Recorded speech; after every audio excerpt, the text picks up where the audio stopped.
the wife who disappeared, was carrying his secret. 3 months ago, Elena Moretti walked out on the most dangerous man in Miami, her husband, crime boss Victor Moretti, convinced he had betrayed her. She vanished without a trace, determined to start over. But on a cold night in a hospital parking garage, expensive shoes echoed behind her. Victor had found her. What he didn't know? She was carrying his child. What she didn't know? Everything she believed about his betrayal was a lie. If you're hooked, stay until the end, hit that like button, and comment what city you're watching from so I can see how far this story travels. The fluorescent lights in the hospital parking garage flickered with the inconsistency of neglect, casting long shadows that danced across oil-stained concrete. Elena Marquez, she'd gone back to her maiden name, pulled her thin jacket tighter against the November chill as she trudged toward her car. The ancient Honda Civic sat in the far corner of Level B, exactly where she always parked it, away from the newer, shinier vehicles, away from notice, away from the life she used to live. Her feet ached from the double shift, and the chemical smell of industrial cleaner clung to her skin no matter how many times she washed her hands. 12 hours of mopping floors, scrubbing toilets, and emptying trash bins in Miami General Hospital. It was honest work, she told herself. Clean work. In a way her old life had never been. 3 months. 3 months since she'd walked out of the Moretti mansion with nothing but a suitcase and a shattered heart. 3 months since she'd signed the divorce papers her lawyer had prepared and left them on Victor's desk. 3 months since she'd seen the man she loved in the arms of another woman.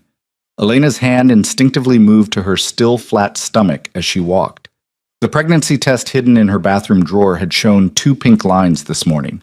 4 weeks along, maybe 5.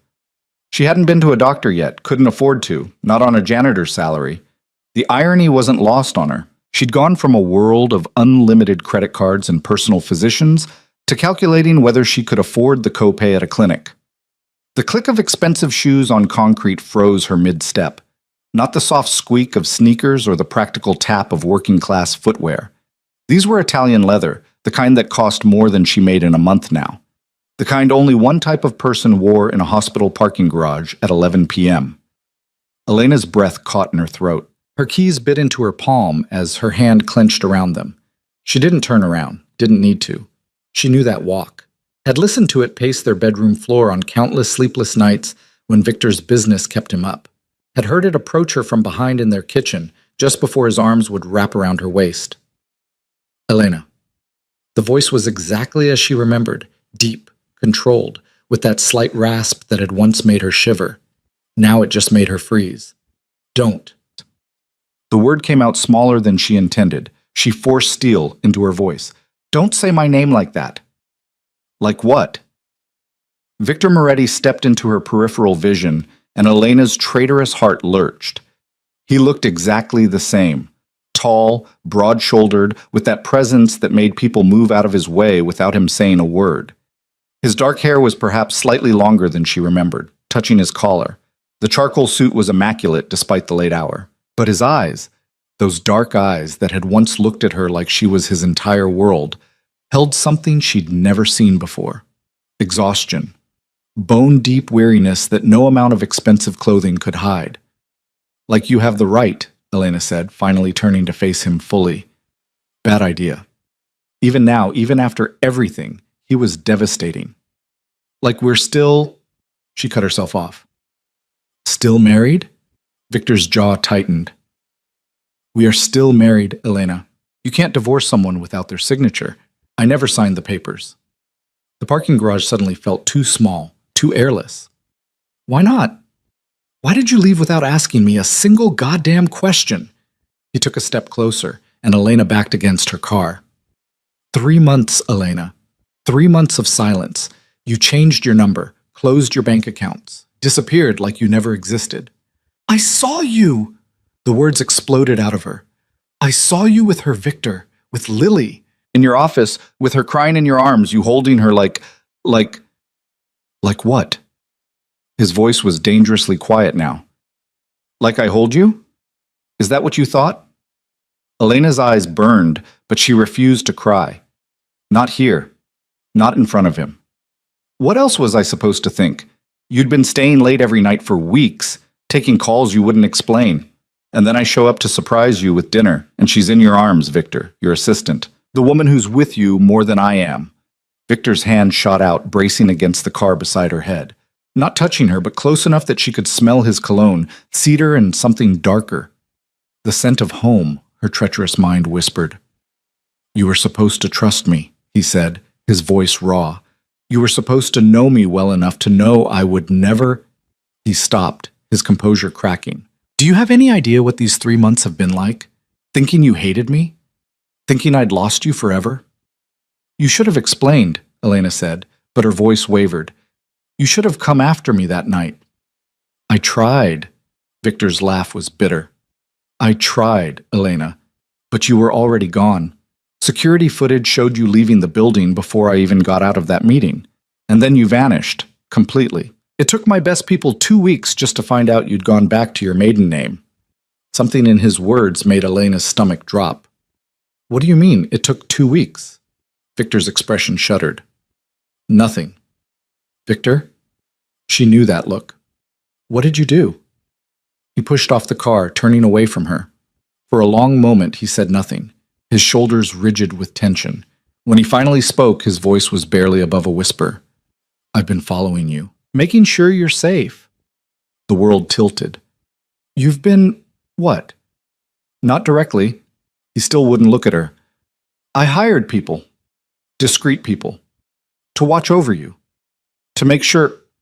His hands clenched into fists. You took a job as a janitor, Elena. You live in a neighborhood where I hear gunshots on the surveillance audio. You drive a car that should have been scrapped 5 years ago. Did you really think I could just let you go? Let you live like this and not make sure you were safe? Elena's emotions warred between fury and something dangerously close to tenderness. You had me followed for 3 months? Every single day. Now he turned, and the raw honesty in his face stole her breath. I've watched you walk to that bus stop every morning at 5 a.m. Watched you eat lunch alone on the hospital steps. Watched you fall asleep on the couch with the TV on because you're too exhausted to make it to bed. His voice cracked. And it's been killing me, Elena. Killing me to see you struggle when I could fix it all with one phone call. But I promised myself I wouldn't interfere. That if you wanted to be free of me badly enough to live like this, I'd respect that. Then why are you here now? Elena whispered. Victor's jaw worked, and for a moment she thought he wouldn't answer. Then he pulled something from his pocket. A photograph. He held it out to her with a shaking hand. Elena's blood turned to ice. It was a picture of her, taken this morning, walking into the women's clinic on Morrison Street, the clinic where she'd planned to confirm the pregnancy. No, she breathed. When my people reported you'd gone to a women's health clinic, I thought... Victor's voice broke completely.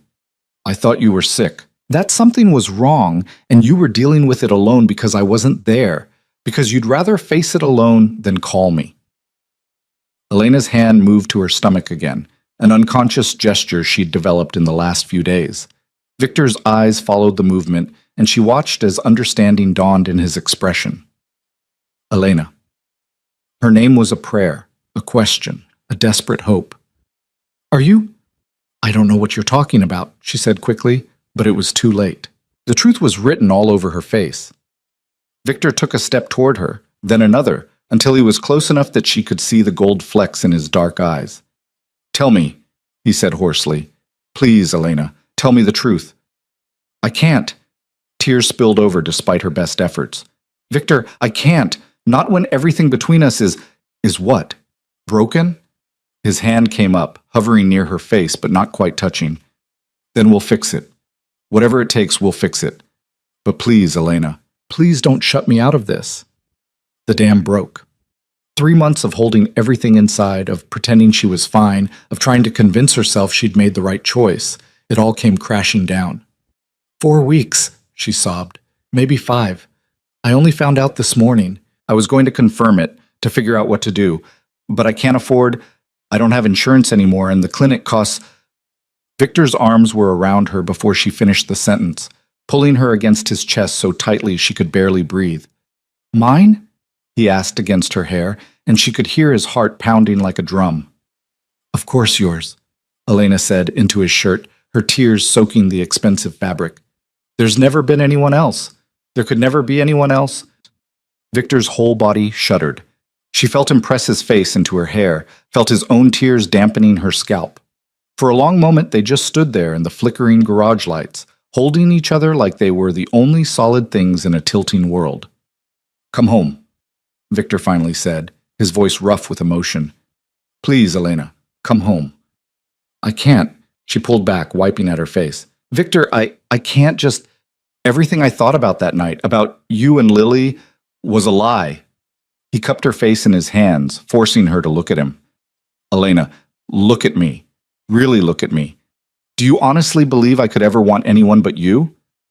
You saw me comforting my assistant because her mother was dying." The words came out flat, factual. Lily's mother had stage 4 cancer.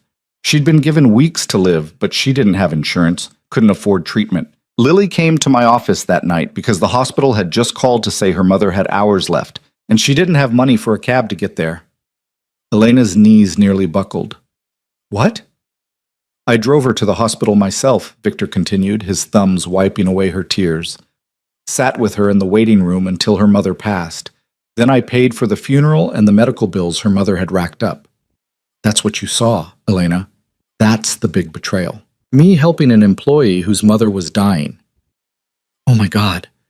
Elena's hands came up to cover her mouth. "Victor, I didn't... You didn't ask." There was hurt in his voice, but also understanding. "You saw something that looked bad and you ran. Why, Elena? Why didn't you trust me enough to ask?" The question hung between them, heavy with 3 months of misunderstanding and pain. Elena closed her eyes, trying to find the words to explain the fear that had driven her that night. "My father left my mother for another woman when I was 7, she finally said.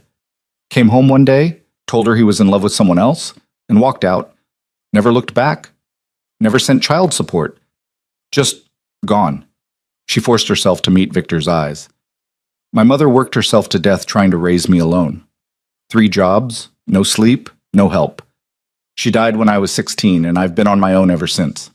Victor's expression softened with understanding and pain. "When I saw you with Lily," Elena continued, "all I could think was that my mother had signs too. Late nights, mysterious phone calls, and she ignored them, trusted my father right up until the moment he destroyed us. I couldn't..." Her voice broke. "I couldn't wait around to be destroyed, Victor. I couldn't give you the chance to leave me like he left her. So I left first." "Elena." Victor pulled her close again, his voice fierce. "I am not your father, and you are not your mother. What we have, what we've always had, is nothing like that." "I know." She did know, had known even as she was packing her bags. But fear had been stronger than reason. "I'm sorry. I'm so sorry, Victor. I should have asked, should have trusted you, but I was so scared." "We're going to fix this," Victor interrupted, his tone leaving no room for argument. "Starting now. You're coming home with me tonight. Victor, you're pregnant, Elena, with my child, our child. Do you really think I'm going to let you go back to that apartment? Let you keep working 12-hour shifts on your feet? Let you worry about clinic costs when I have the best obstetricians in Miami on speed dial? I can't just..." "Yes, you can." His hand slid down to her shoulders, steady and sure. "And you will. Because whatever else is broken between us, we both know one thing is true. I will always take care of you, always keep you safe, always make sure you and our child have everything you need." Elena wanted to argue, wanted to insist on her independence, on making her own choices. But the truth was, she was exhausted. Exhausted from working 2 jobs, from lying awake at night worrying about bills, from pretending she didn't miss him every single second of every single day. "The divorce papers, I burned them." Victor's slight smile was the first she'd seen since he'd appeared. "The day after you left them. Threw them in the fireplace and watched them turn to ash. There will be no divorce, Elena. Not now. Not ever. You can't just decide that unilaterally. Watch me." The smile faded, replaced by the implacable determination she recognized from his business dealings. "I will fight you on this, Elena. I will fight every lawyer you hire, contest every filing, make it so expensive and complicated that you'll be 100 years old before it's finalized. Or..." His voice softened. "You could save us both the trouble and come home." "This is crazy." But even as she said it, Elena felt the resistance crumbling. We can't just pretend the last 3 months didn't happen. I'm not asking us to pretend anything. Victor's hand moved to her stomach, splaying across it with reverent care. I'm asking for a chance to fix what's broken. To prove to you that I am nothing like the man who hurt your mother. To be the partner you deserve, and the father our child needs. Elena's hand covered his, and for a moment they stood like that, connected by touch, by the life growing between them, by the love that had never really died despite everything that had tried to kill it. I'm scared, she whispered. So am I. Victor's honesty surprised her. I'm terrified, Elena. Terrified that I'll mess this up again somehow, that I won't be enough, that you'll leave again and this time I really will lose you. But I'm more scared of not trying, of letting you walk away tonight and spending the rest of my life wondering what could have been. A car engine started somewhere in the garage, the sound echoing off concrete walls. The moment felt suspended, fragile as glass. 1 month, Elena heard herself say. Give me 1 month to see if we can fix this. If at the end of that month I still think this is a mistake, it won't be. Victor's certainty was absolute. But fine, 1 month, starting tonight. Get in the car. My car. I'll have someone pick it up tomorrow. Get in the car, Elena. His car was exactly what she expected. A sleek black Mercedes with leather seats and a price tag that could have covered her rent for a year. Victor opened the passenger door for her, the gesture so familiar it made her heart ache. How many times had he done this? Hundreds? Thousands? The drive to the Moretti mansion was quiet, the silence heavy with unspoken words. Elena watched the city pass by through the window, watched the neighborhoods gradually improve as they left her part of town behind.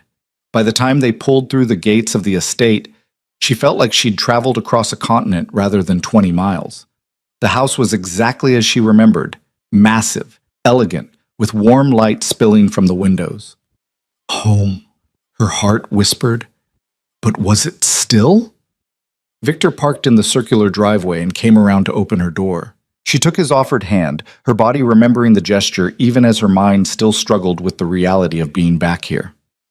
The staff has been gone since 7, Victor said as he unlocked the front door. I wanted us to have privacy tonight. The entry hall was pristine, exactly as she'd left it.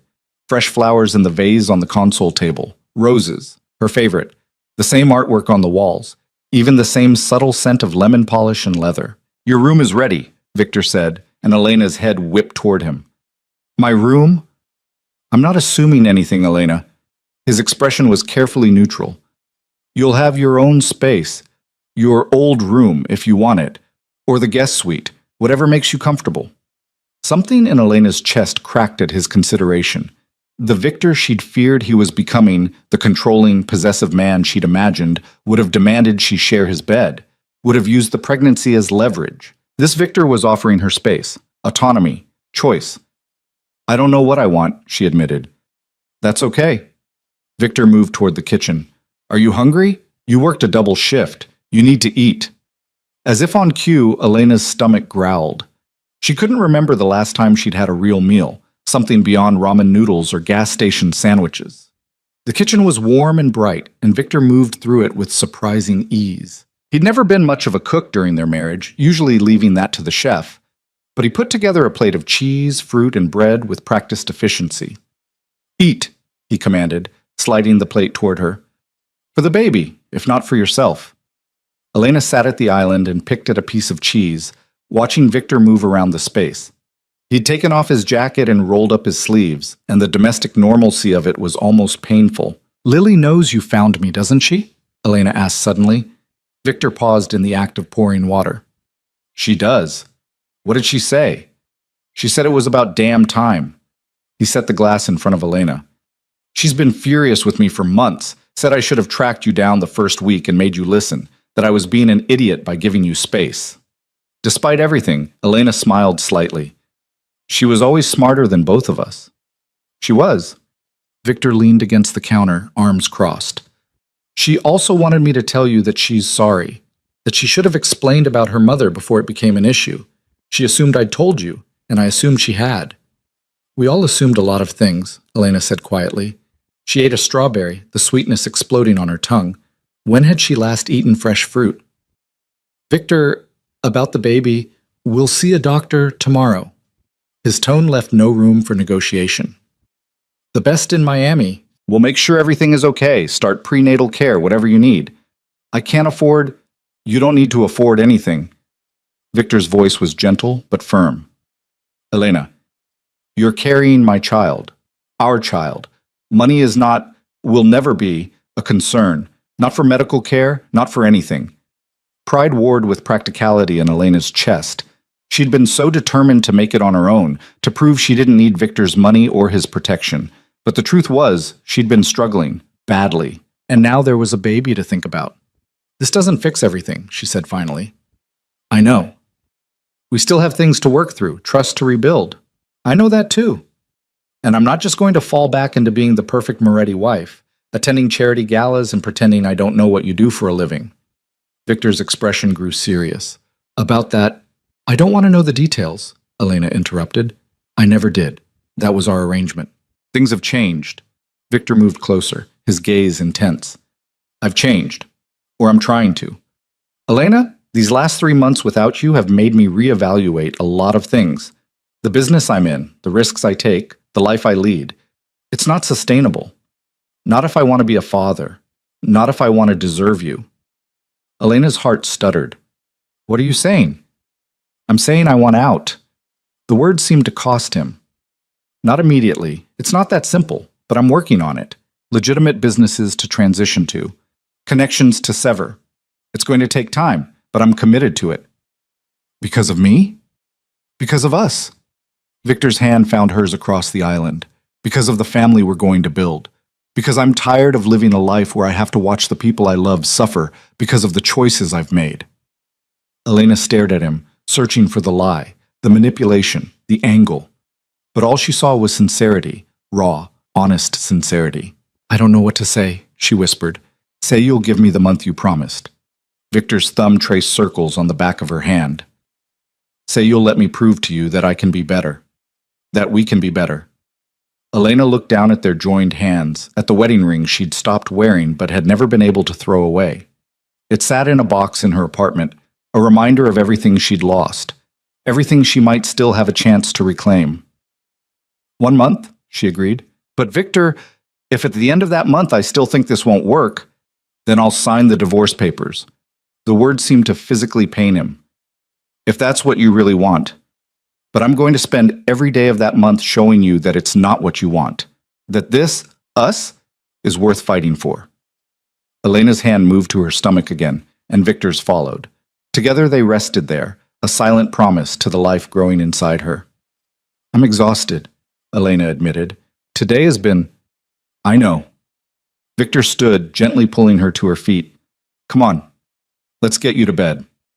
He led her upstairs, past the master bedroom they'd once shared, to the guest suite at the end of the hall. It was beautiful, all soft blues and creams, with a king-size bed that looked like heaven after the lumpy mattress in her apartment. There are clothes in the closet, Victor said, lingering in the doorway. I had some things brought in. If they don't fit or you don't like them, we'll get whatever you need tomorrow. Elena turned to look at him, this man who had tracked her down, who had followed her for months just to make sure she was safe, who was offering her space and time and understanding even though she could see how much it cost him. Victor? Yes? I'm glad you found me tonight. His smile was sad but genuine. So am I. Get some rest, Elena. Tomorrow we start fixing this. He started to leave, but Elena's voice stopped him. Victor? Will you... She hesitated, then pushed through her fear. Will you stay? Just until I fall asleep? You don't have to, Yes. He was across the room in 3 strides, settling into the chair beside the bed. I'll stay as long as you need me to. Elena climbed into bed, fully clothed, and pulled the soft comforter up to her chin. The mattress was comfortable, the sheets were clean, and for the first time in 3 months, she felt safe. Victor's presence was a steady warmth in the darkness. She could hear him breathing, could feel him watching over her like he'd been doing from a distance for months. Victor, she murmured, already half asleep. I'm here. I never stopped loving you. The confession slipped out, pulled from her by exhaustion and emotion. Even when I thought you'd betrayed me, Even when I hated you, I never stopped. She'd heard him move, felt the bed dip as he sat on the edge. His hand found hers in the darkness, squeezing gently. I know, he said softly. I never stopped either, and I never will. Elena's eyes drifted closed, and for the first time in 3 months, she fell asleep without crying.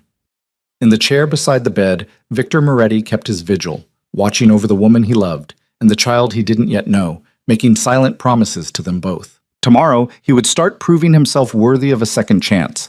Tonight, he was just grateful to have them home. Morning light filtered through the gauzy curtains, painting Elena's face in soft gold. She woke slowly, awareness returning in fragments. The unfamiliar softness of expensive sheets, the faint scent of cedar, the profound quiet of a house insulated from the world by money and walls. Then memory crashed in like a wave. Victor. The parking garage. The baby. Elena's hand flew to her stomach as she sat up, her heart hammering. For a disorienting moment, she thought maybe she'd dreamed it all, that she'd wake up in her cramped apartment with its water-stained ceiling and thin walls that let through every neighbor's argument. But the room around her was undeniably real. Elegant furniture, soft carpet, and through the open door to the ensuite bathroom, she could see marble countertops and fluffy white towels. The chair where Victor had sat was empty. Elena found herself both relieved and disappointed. She swung her legs out of bed, still wearing yesterday's clothes, and padded to the window. The view overlooked the estate's gardens, immaculate lawns stretching toward the gate. She used to love this view, had spent countless mornings drinking coffee and watching the sunrise over those perfectly manicured hedges. A soft knock at the door made her turn. "Come in," she called, her voice rough from sleep. The door opened to reveal not Victor, but a woman Elena recognized immediately. Maria, the housekeeper who'd worked for the Morettis for 20 years. The older woman's face lit up with a smile that was equal parts relief and joy. "Miss Elena," Maria said, her accent thick with emotion. "It's so good to see you home." Elena's throat tightened. "Maria, No. Maria crossed the room and pulled Elena into a fierce hug. "You don't explain nothing to me. I'm just glad you're back where you belong." She pulled away, her hands on Elena's shoulders, studying her with a critical eye. "You're too thin. We fix that. Come, I make you breakfast." "Where's Victor?" "He's been on the phone in his study since 5 this morning," Maria said, her tone disapproving. "That man never sleeps, but he left instructions. You're to eat, then he wants you to see the doctor at 10. Elena glanced at the bedside clock. 8:30. She had an hour and a half. "Maria, I don't have any clean clothes." "In the closet." Maria gestured toward the walk-in. "Mr. Victor, he had things brought in last night. If they don't fit, you tell me and we get more." The closet was full of clothes, all in her size, all in styles she would have chosen for herself. Comfortable loungewear, jeans, soft sweaters, nothing flashy or expensive looking, just quality basics. Victor had remembered that she'd never been comfortable in designer labels, had always preferred simple, practical clothing. The attention to detail made her chest ache. She showered quickly, the hot water a luxury after months of the temperamental water heater in her apartment. When she emerged, dressed in soft gray yoga pants and a loose white sweater, she found Maria had laid out a tray of fresh fruit, yogurt, and whole grain toast on the small table by the window. "Eat," Maria commanded. "All of it. You're eating for 2 now." Elena's head snapped up. "How did you—" "Mr. Victor tells me everything," Maria said with a knowing smile. "And I have eyes. You have that glow. My daughter, she had the same one when she was expecting." Elena sat and picked up a piece of toast, spreading it with butter that probably cost more than her weekly grocery budget used to. "Maria, I don't know if I should be here. Where else would you be?" The housekeeper's voice was gentle but firm. "This is your home, Miss Elena. It's always been your home, and that baby you're carrying, that baby belongs here too. It's complicated. Love always is." Maria moved to straighten the already perfect bedding. "But running away doesn't make it less complicated. It just makes you tired and alone." The words hit closer to home than Elena wanted to admit. She ate in silence, watching the gardens brighten as the sun climbed higher. By the time she'd finished, it was 9:45. Maria led her downstairs through hallways Elena knew by heart, but that now felt strangely foreign. Everything was the same, the artwork, the furniture, even the arrangement of photos on the console table in the hall. But she was different. 3 months had changed her in ways she was still trying to understand. Victor's study door was closed, his voice a low murmur behind it. Maria knocked once, then opened it without waiting for a response. "Miss Elena is ready," she announced. Victor looked up from behind his desk, phone pressed to his ear. His eyes locked on Elena, and something in his expression softened. He said something quick into the phone, then ended the call. "You look better," he said, standing. He'd changed into a different suit, navy this time, but his eyes still held that same exhaustion from last night. "Did you eat?" "Yes." Maria made sure of it. "Good." Victor came around the desk, studying her with an intensity that made her want to squirm. "The doctor is expecting us at 10. Dr. Sarah Chen, she's the best obstetrician in Miami. She'll do a full exam, ultrasound, make sure everything is progressing normally." "You didn't have to." "Yes, I did." His tone left no room for argument. "Come on, the car's waiting." The drive to the medical center was quiet, the tension between them a living thing. Elena watched the familiar streets pass by, trying to reconcile the two realities of her life, the one she'd been living for 3 months and the one she was falling back into now. "You're thinking too loud," Victor said without looking at her. Despite herself, Elena smiled slightly. "I'm allowed to think." "You're allowed to do whatever you want." He glanced at her briefly before returning his attention to the road. "But if you're having second thoughts about being back, I'm not." The words surprised her with their certainty. "I'm just adjusting. Take all the time you need."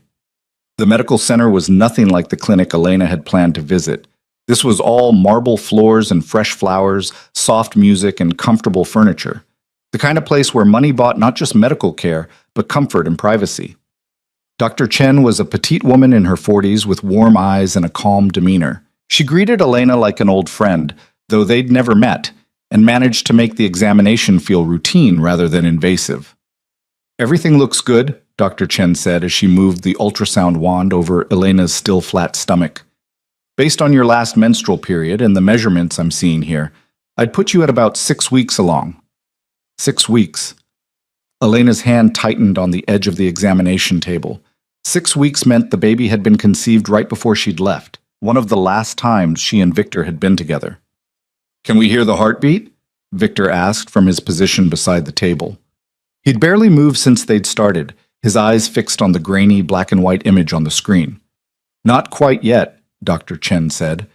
"Usually around 8 weeks we can pick it up, but I can show you." She pointed to a tiny flicker on the screen. "See that? That's the heartbeat. Too early to hear it, but you can see it." Elena's breath caught. That flutter of movement, barely visible, was their child. Real. Alive, growing inside her. Victor's hand found hers, squeezing so tight it almost hurt. When Elena looked up at him, there were tears tracking down his face. "That's our baby," he said hoarsely. Dr. Chen smiled. "That's your baby. Measuring right on track, strong heartbeat. Everything looks exactly as it should." She handed Elena some tissues to wipe off the gel. "I want to see you back in 2 weeks for a follow-up. We'll do another ultrasound, check your blood work. Start you on prenatal vitamins."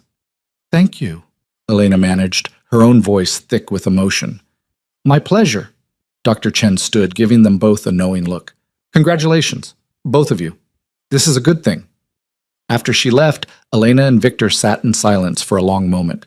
The ultrasound photo lay on the table between them, that tiny flicker captured in grayscale. "I can't believe it's real," Elena whispered. "It's real." Victor picked up the photo with reverent care. "We're having a baby, Elena. In 7.5 months, we're going to be parents." The weight of it settled over them both. Elena tried to imagine Victor as a father, tried to picture him changing diapers, pacing the floor at 3 a.m., reading bedtime stories. The image didn't quite fit with the man she knew, the crime boss who commanded respect through fear and power. But maybe that was the point. Maybe neither of them would be the same people they'd been before. "We should go," Elena said, climbing down from the examination table. I have things at my apartment that I should get." Victor's expression shuddered. "I'll send someone to pack everything up." "No." Elena shook her head. "I want to do it myself. There are things I need to sort through, decide what to keep. Then I'm coming with you. Victor, non-negotiable. His voice was firm. "You're not going back to that neighborhood alone." Elena wanted to argue, wanted to assert her independence, but the truth was, she'd be glad for the company. Her apartment had felt lonely even before she'd spent the night in the mansion. Now it would feel positively desolate. The drive across town was a study in contrast. They left the clean, wealthy streets of Coral Gables and traveled into neighborhoods where chain-link fences replaced decorative hedges and bars covered windows. Elena watched Victor's jaw tighten with each passing block, saw his hands flex on the steering wheel. "Don't say it," she warned. "Say what?" "Whatever you're thinking about how dangerous this neighborhood is." "I don't need to say it." Victor pulled up in front of her building, a faded 4-story walk-up with cracked concrete steps. "The bullet holes in that sign say it for me." Elena climbed out without responding. Her apartment was on the 3rd floor, and the stairwell smelled like old cigarettes and mildew. She was acutely aware of Victor behind her, of how out of place he looked in his expensive suit navigating these worn stairs. Her apartment was exactly as she'd left it, small, sparse, depressing. The furniture was secondhand, the paint was peeling, and the single window overlooked a brick wall. It had been her sanctuary for 3 months, her proof that she could survive on her own. Now it just looked sad. "You lived here," Victor said quietly, and it wasn't a question. "For 3 months, you lived here when you could have been—" "Don't." Elena moved to the kitchenette, opening cabinets to pull out the few dishes she owned. "I made my choice. I have to live with it." "We both do." Victor stood in the center of the small living area, looking lost. "What do you want me to do?" "There are boxes under the bed. Start packing books, I guess." They worked in tense silence, filling boxes with the meager possessions Elena had accumulated. Clothes that had seen better days, chipped mugs, a few books from the thrift store. It all fit into 6 boxes, her entire life for the past 3 months reduced to containers that would fit in Victor's trunk. Elena was in the bathroom, packing her toiletries, when she heard Victor's sharp intake of breath from the bedroom. She stepped out to find him standing by the dresser, holding a small velvet box. Her wedding ring. "You kept it," he said, staring at the simple platinum band like it was a miracle. "I couldn't throw it away." Elena crossed her arms, defensive. "I tried. I went to the pawn shop 3 times, but I could never actually do it." Victor opened the box, and Elena watched his throat work as he swallowed hard. The ring caught the weak sunlight from the window, gleaming with promise and heartbreak in equal measure. "May I?" he asked, holding it up. Elena's instinct was to refuse, to say it was too soon. They had too much to work through. But when she looked at Victor's face, at the hope and vulnerability there, the words died in her throat. She held out her left hand. Victor slid the ring back onto her finger with shaking hands, and it settled into place like it had never left. Then he lifted her hand to his lips, pressing a kiss to her knuckles just above the band. "I'm going to earn this," he said quietly. "Earn the right to see you wear it. I promise you, Elena." Before she could respond, a knock at the door made them both freeze. Elena wasn't expecting anyone. She'd made no friends in this building, had kept to herself deliberately. "I'll get it," Victor said, his whole demeanor shifting. The vulnerable man disappeared, replaced by someone harder, more alert. He moved to the door with predatory grace, checking the peephole before opening it just a crack. "Yes?" "Is Elena Marquez here?" A woman's voice, familiar. "I need to speak with her." Victor looked back at Elena, questioning. She moved closer, recognition dawning. "Lily?" Victor opened the door wider, and Lily Chen stepped into the apartment.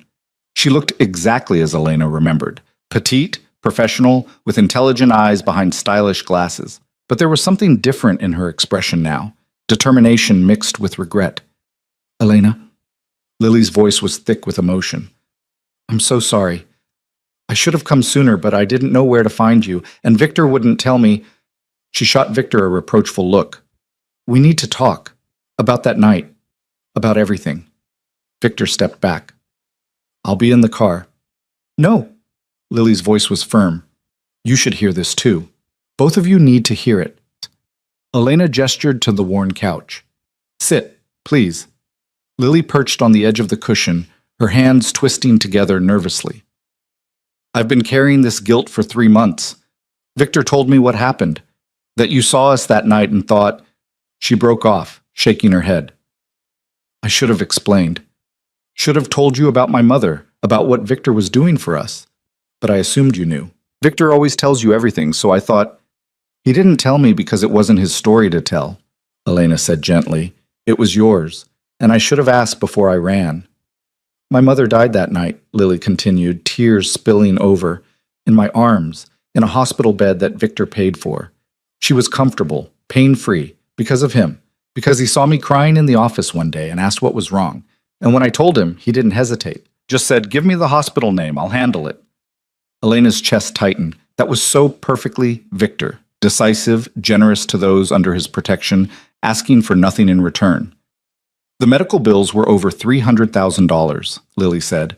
Experimental treatments, private rooms, the best hospice care available. Victor paid all of it. And when she passed, he paid for the funeral too. Catholic service, burial plot, everything my family couldn't afford. She looked at Victor with something like reverence. He saved my mother's last months from being a nightmare of debt and desperation. I'm sorry, Elena whispered. Lily, I'm so sorry about your mother and about the assumptions I made. You had reasons for those assumptions. Lily's voice was gentle but firm. I did some research after Victor told me you'd left. Found the records of your father abandoning your family. I understand why seeing us together would trigger that fear. Elena shot a look at Victor. You told her about my father? I tell Lily everything, Victor said simply. She's my executive assistant and my friend. When you left, I needed someone to talk to or I would have gone insane. She's the one who convinced me not to drag you back here by force. Despite the gravity of the situation, Lily smiled slightly. It took considerable convincing. He had your location within 48 hours and wanted to storm whatever address you were at. Why didn't you? Elena asked Victor. Because Lily pointed out that dragging you back against your will wouldn't solve anything. Victor's expression was rueful. That I needed to let you come to your own conclusions, in your own time.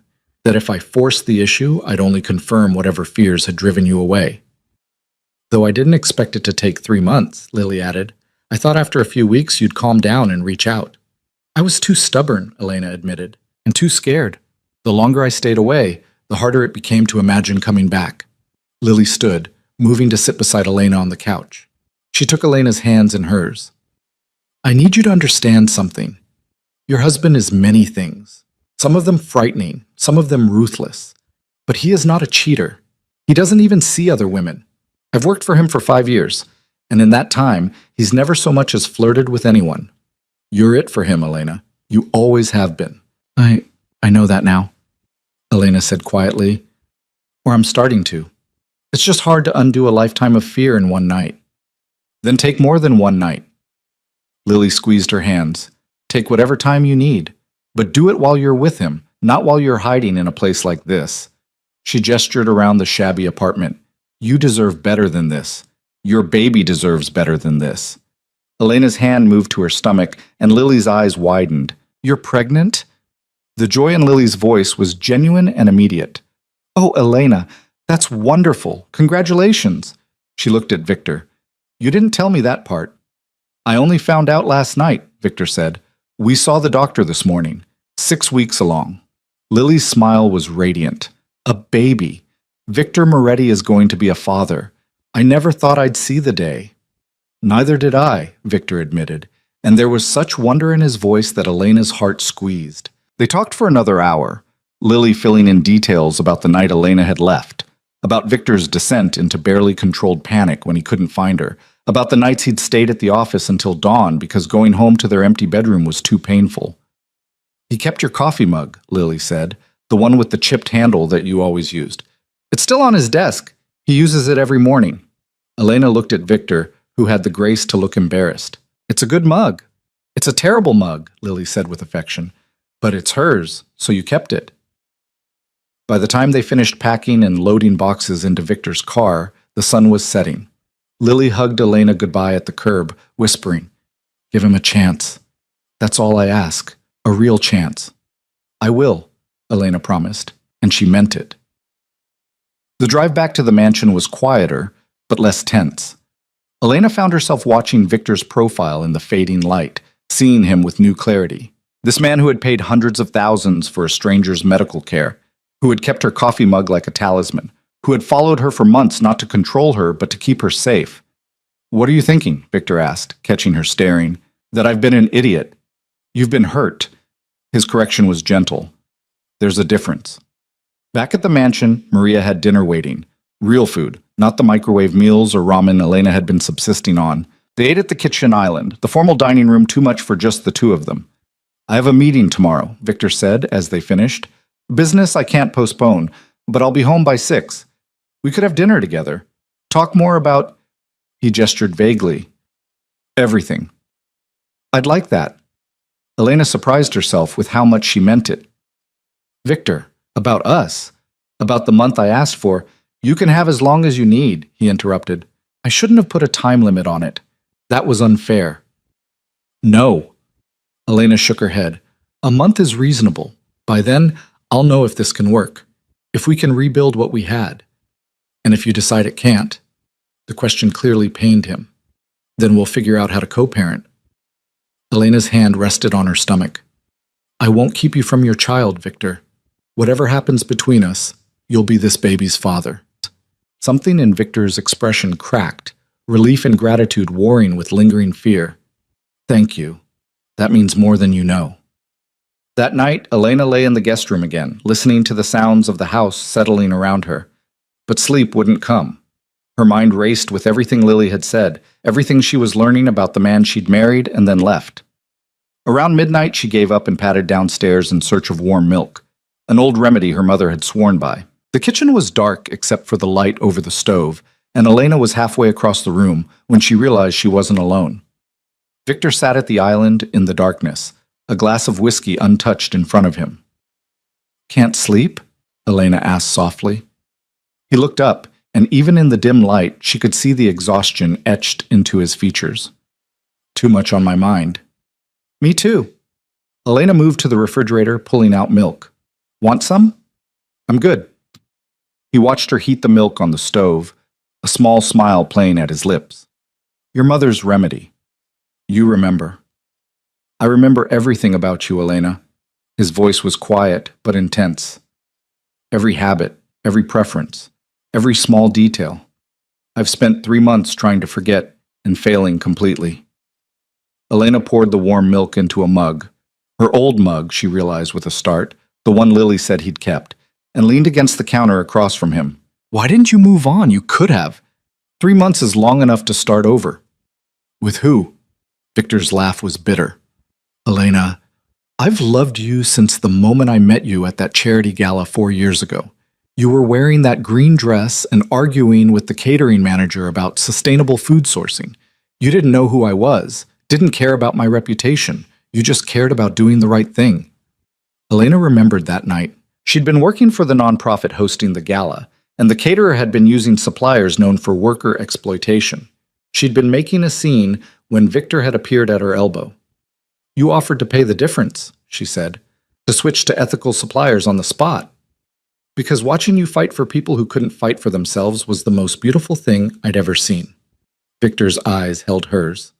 "I fell in love with you that night, Elena, and I've never fallen out of it. Not when you left, not during these 3 months of hell, not ever." "Victor, I'm not trying to pressure you," he said quickly. "I'm just answering your question. Why didn't I move on? Because there's no moving on from you. You're not something I can get over or forget. You're the only woman I've ever truly loved, and you're the only one I ever will." Elena's hands trembled around the mug. "I don't know what to say to that." "You don't have to say anything." Victor stood, leaving the untouched whiskey behind. "But I wanted you to know. Whatever you decide at the end of this month, wherever we end up, you need to know that for me, you're it. You're everything." He started to leave, and Elena heard herself say, "Stay." Victor froze. "What?" "Stay here. Talk to me. Help me understand." She struggled for the right words. "Help me understand how we got here. How we went from that night at the gala to this." Victor returned to his seat slowly, as if afraid any sudden movement might make her change her mind. "What do you want to know?" "Everything. Start at the beginning." So he did. He told her about falling for her that night at the gala, about spending weeks finding excuses to run into her at nonprofit events. About finally working up the courage to ask her to dinner and the terror he'd felt that she'd say no. Elena listened, remembering her own version of those early days. How charming Victor had been. How different from the criminals she'd imagined populated his world. How he'd wooed her with thoughtfulness rather than extravagance, with attention rather than gifts. I knew what you were, Elena said quietly. Even then, everyone knew Victor Moretti wasn't exactly legitimate. And yet you said yes when I asked you to marry me. Because I loved you. The admission came easier now. Because when I was with you, I felt safe for the first time since my mother died. Protected. Cherished. What changed? Victor asked. When did that feeling stop? Elena thought about it, tracing the erosion of her security back to its source. When you started keeping secrets. The late nights, the phone calls you wouldn't explain. I told myself it was just business, that I didn't need to know the details. But it felt like walls going up between us. I was trying to protect you, Victor said. The less you knew about certain aspects of my business, the safer you'd be. If anyone ever came after you, tried to use you against me, I wanted you to genuinely have no information. I understand that now, but at the time it felt like you were shutting me out. They talked until the early hours of the morning, working through 3 months of misunderstanding and pain. Victor explained his business, not the details, but the broad strokes. The empire he'd inherited from his father, the obligations that came with it, the carefully maintained balance of power that kept Miami's underworld from descending into chaos. I never wanted this life, he admitted. When my father died and left it all to me, I considered walking away, letting someone else take over. Why didn't you? Because walking away would have meant war, blood in the streets, innocent people caught in the crossfire. So I took control and kept the peace. He met her eyes. But I've never been comfortable with it, never been proud of it. Is that why you want to go legitimate? Partly. But mostly it's because of you. Victor's hand reached across the counter, and Elena let him take hers. You make me want to be better than I am. And now with the baby, I can't raise a child in this world, Elena. I won't. It's dangerous, though, leaving. Won't there be people who try to stop you? Probably. Victor's thumb traced circles on the back of her hand. But I've been planning it carefully. Transitioning assets, building legitimate businesses to replace the illegal ones. It'll take time, maybe another year, but it's happening. Elena looked down at their joined hands, at the wedding ring back on her finger. I want to believe you. Then believe me. Victor's voice was fierce. I've never lied to you, Elena. Not once. Everything I'm telling you now is the truth. I know. And she did. Whatever else Victor was, whatever crimes he might have committed, whatever moral lines he might have crossed, he'd never lied to her. I'm trying. I really am. That's all I ask. The sky was lightening outside the windows when they finally headed upstairs. At the door to the guest room, Victor hesitated. I don't want to be presumptuous, he said carefully. But if you'd rather not sleep alone, there's plenty of room in the master suite. You could take the bed, I'll take the couch. Elena considered it. The guest room was comfortable but impersonal. The master suite was their room, the bed they'd shared for 2 years of marriage. Going back to it felt like a step she wasn't ready for. But maybe that was the point. Maybe taking steps she wasn't quite ready for was how they'd rebuild this. Okay, she said, but we both take the bed. It's big enough. Victor's expression flickered with hope and caution. Are you sure? No, but I'm doing it anyway. The master suite was exactly as Elena remembered. Victor clearly hadn't changed anything in her absence. Her books were still on the nightstand, her favorite throw blanket still draped over the reading chair in the corner. Even the photo of them on their wedding day still sat on the dresser. Elena changed in the bathroom, emerging in the soft pajamas Maria had left for her. Victor had already claimed his side of the bed, staying carefully on his half of the mattress. This is weird, Elena said, climbing under the covers. Extremely weird, Victor agreed, but also the best night I've had in 3 months. Despite everything, Elena laughed. She reached across the space between them, finding his hand in the darkness. No pressure, no expectations, we're just sleeping. Just sleeping, Victor echoed, but the way his hand tightened on hers suggested it meant more than that. Elena closed her eyes, acutely aware of Victor's presence beside her, his warmth, his steady breathing, the familiar comfort of not being alone. For the first time since she'd left, she felt like maybe, just maybe, she was exactly where she belonged. "Victor?" she whispered into the darkness. "Yeah? Thank you for not giving up on me." His thumb brushed across her knuckles. "Never. I'll never give up on you."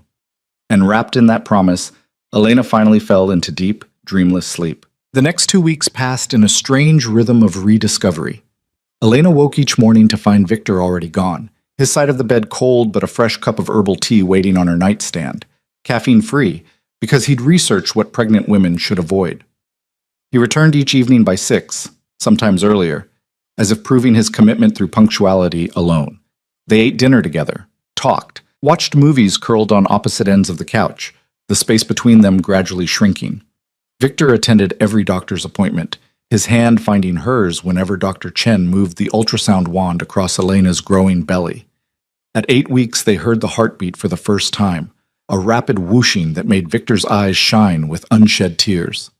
But beneath the domestic normalcy, tension simmered. They were dancing around the elephant in the room, the unspoken question of what would happen when Elena's month was up. And neither of them was brave enough to address it directly.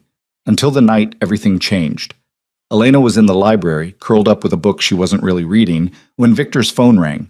She heard his voice from the study across the hall, sharp and commanding in a way it never was with her.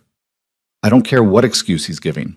Tell Castellano if he doesn't have my money by Friday, he'll have much bigger problems than debt." Elena's stomach clenched. This was the Victor the rest of Miami knew. Cold, ruthless, dangerous. She'd married him knowing what he was, but hearing it so starkly after weeks of gentle domesticity was jarring. The call ended, and Victor appeared in the library doorway moments later. He took one look at Elena's face, and his expression shuddered. "You heard that." "Hard not to." Elena set down her book. "Is Castellano going to end up hurt?" "Probably." Victor's honesty was brutal. He borrowed $500,000 and invested it badly. Now he's trying to run instead of pay up. That doesn't end well in my world. "Your world," Elena repeated the phrase, tasting its implications. "The world you're trying to leave." "Yes." Victor moved into the room, but didn't sit. "Elena, I've been honest with you about what I am. I can't just flip a switch and become someone else overnight." "I know that," and she did. But knowing it intellectually and confronting it emotionally were different things.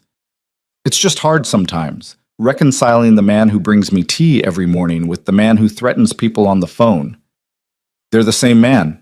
Victor's voice was steady. "I'm not going to apologize for protecting what's mine or enforcing the rules of the business I'm in. But I am trying to build a way out. You have to believe that." Before Elena could respond, Victor's phone rang again. He glanced at the screen and his whole body went rigid. "I need to take this." His voice had gone flat, emotionless. "Stay here." He disappeared back into his study, closing the door firmly behind him. Elena sat frozen, her book forgotten, as unease crawled up her spine. Something was wrong. She could feel it in the sudden tension radiating through the house, and the sharp edge to Victor's voice when he answered. 20 minutes later, the study door opened and Victor emerged. His face was a mask of controlled fury. "Pack a bag," he said. "Enough for a few days." Elena stood. "What's happening?" "Trouble. The kind I need to handle personally." Victor was already moving toward the stairs. "I'm taking you somewhere safe first."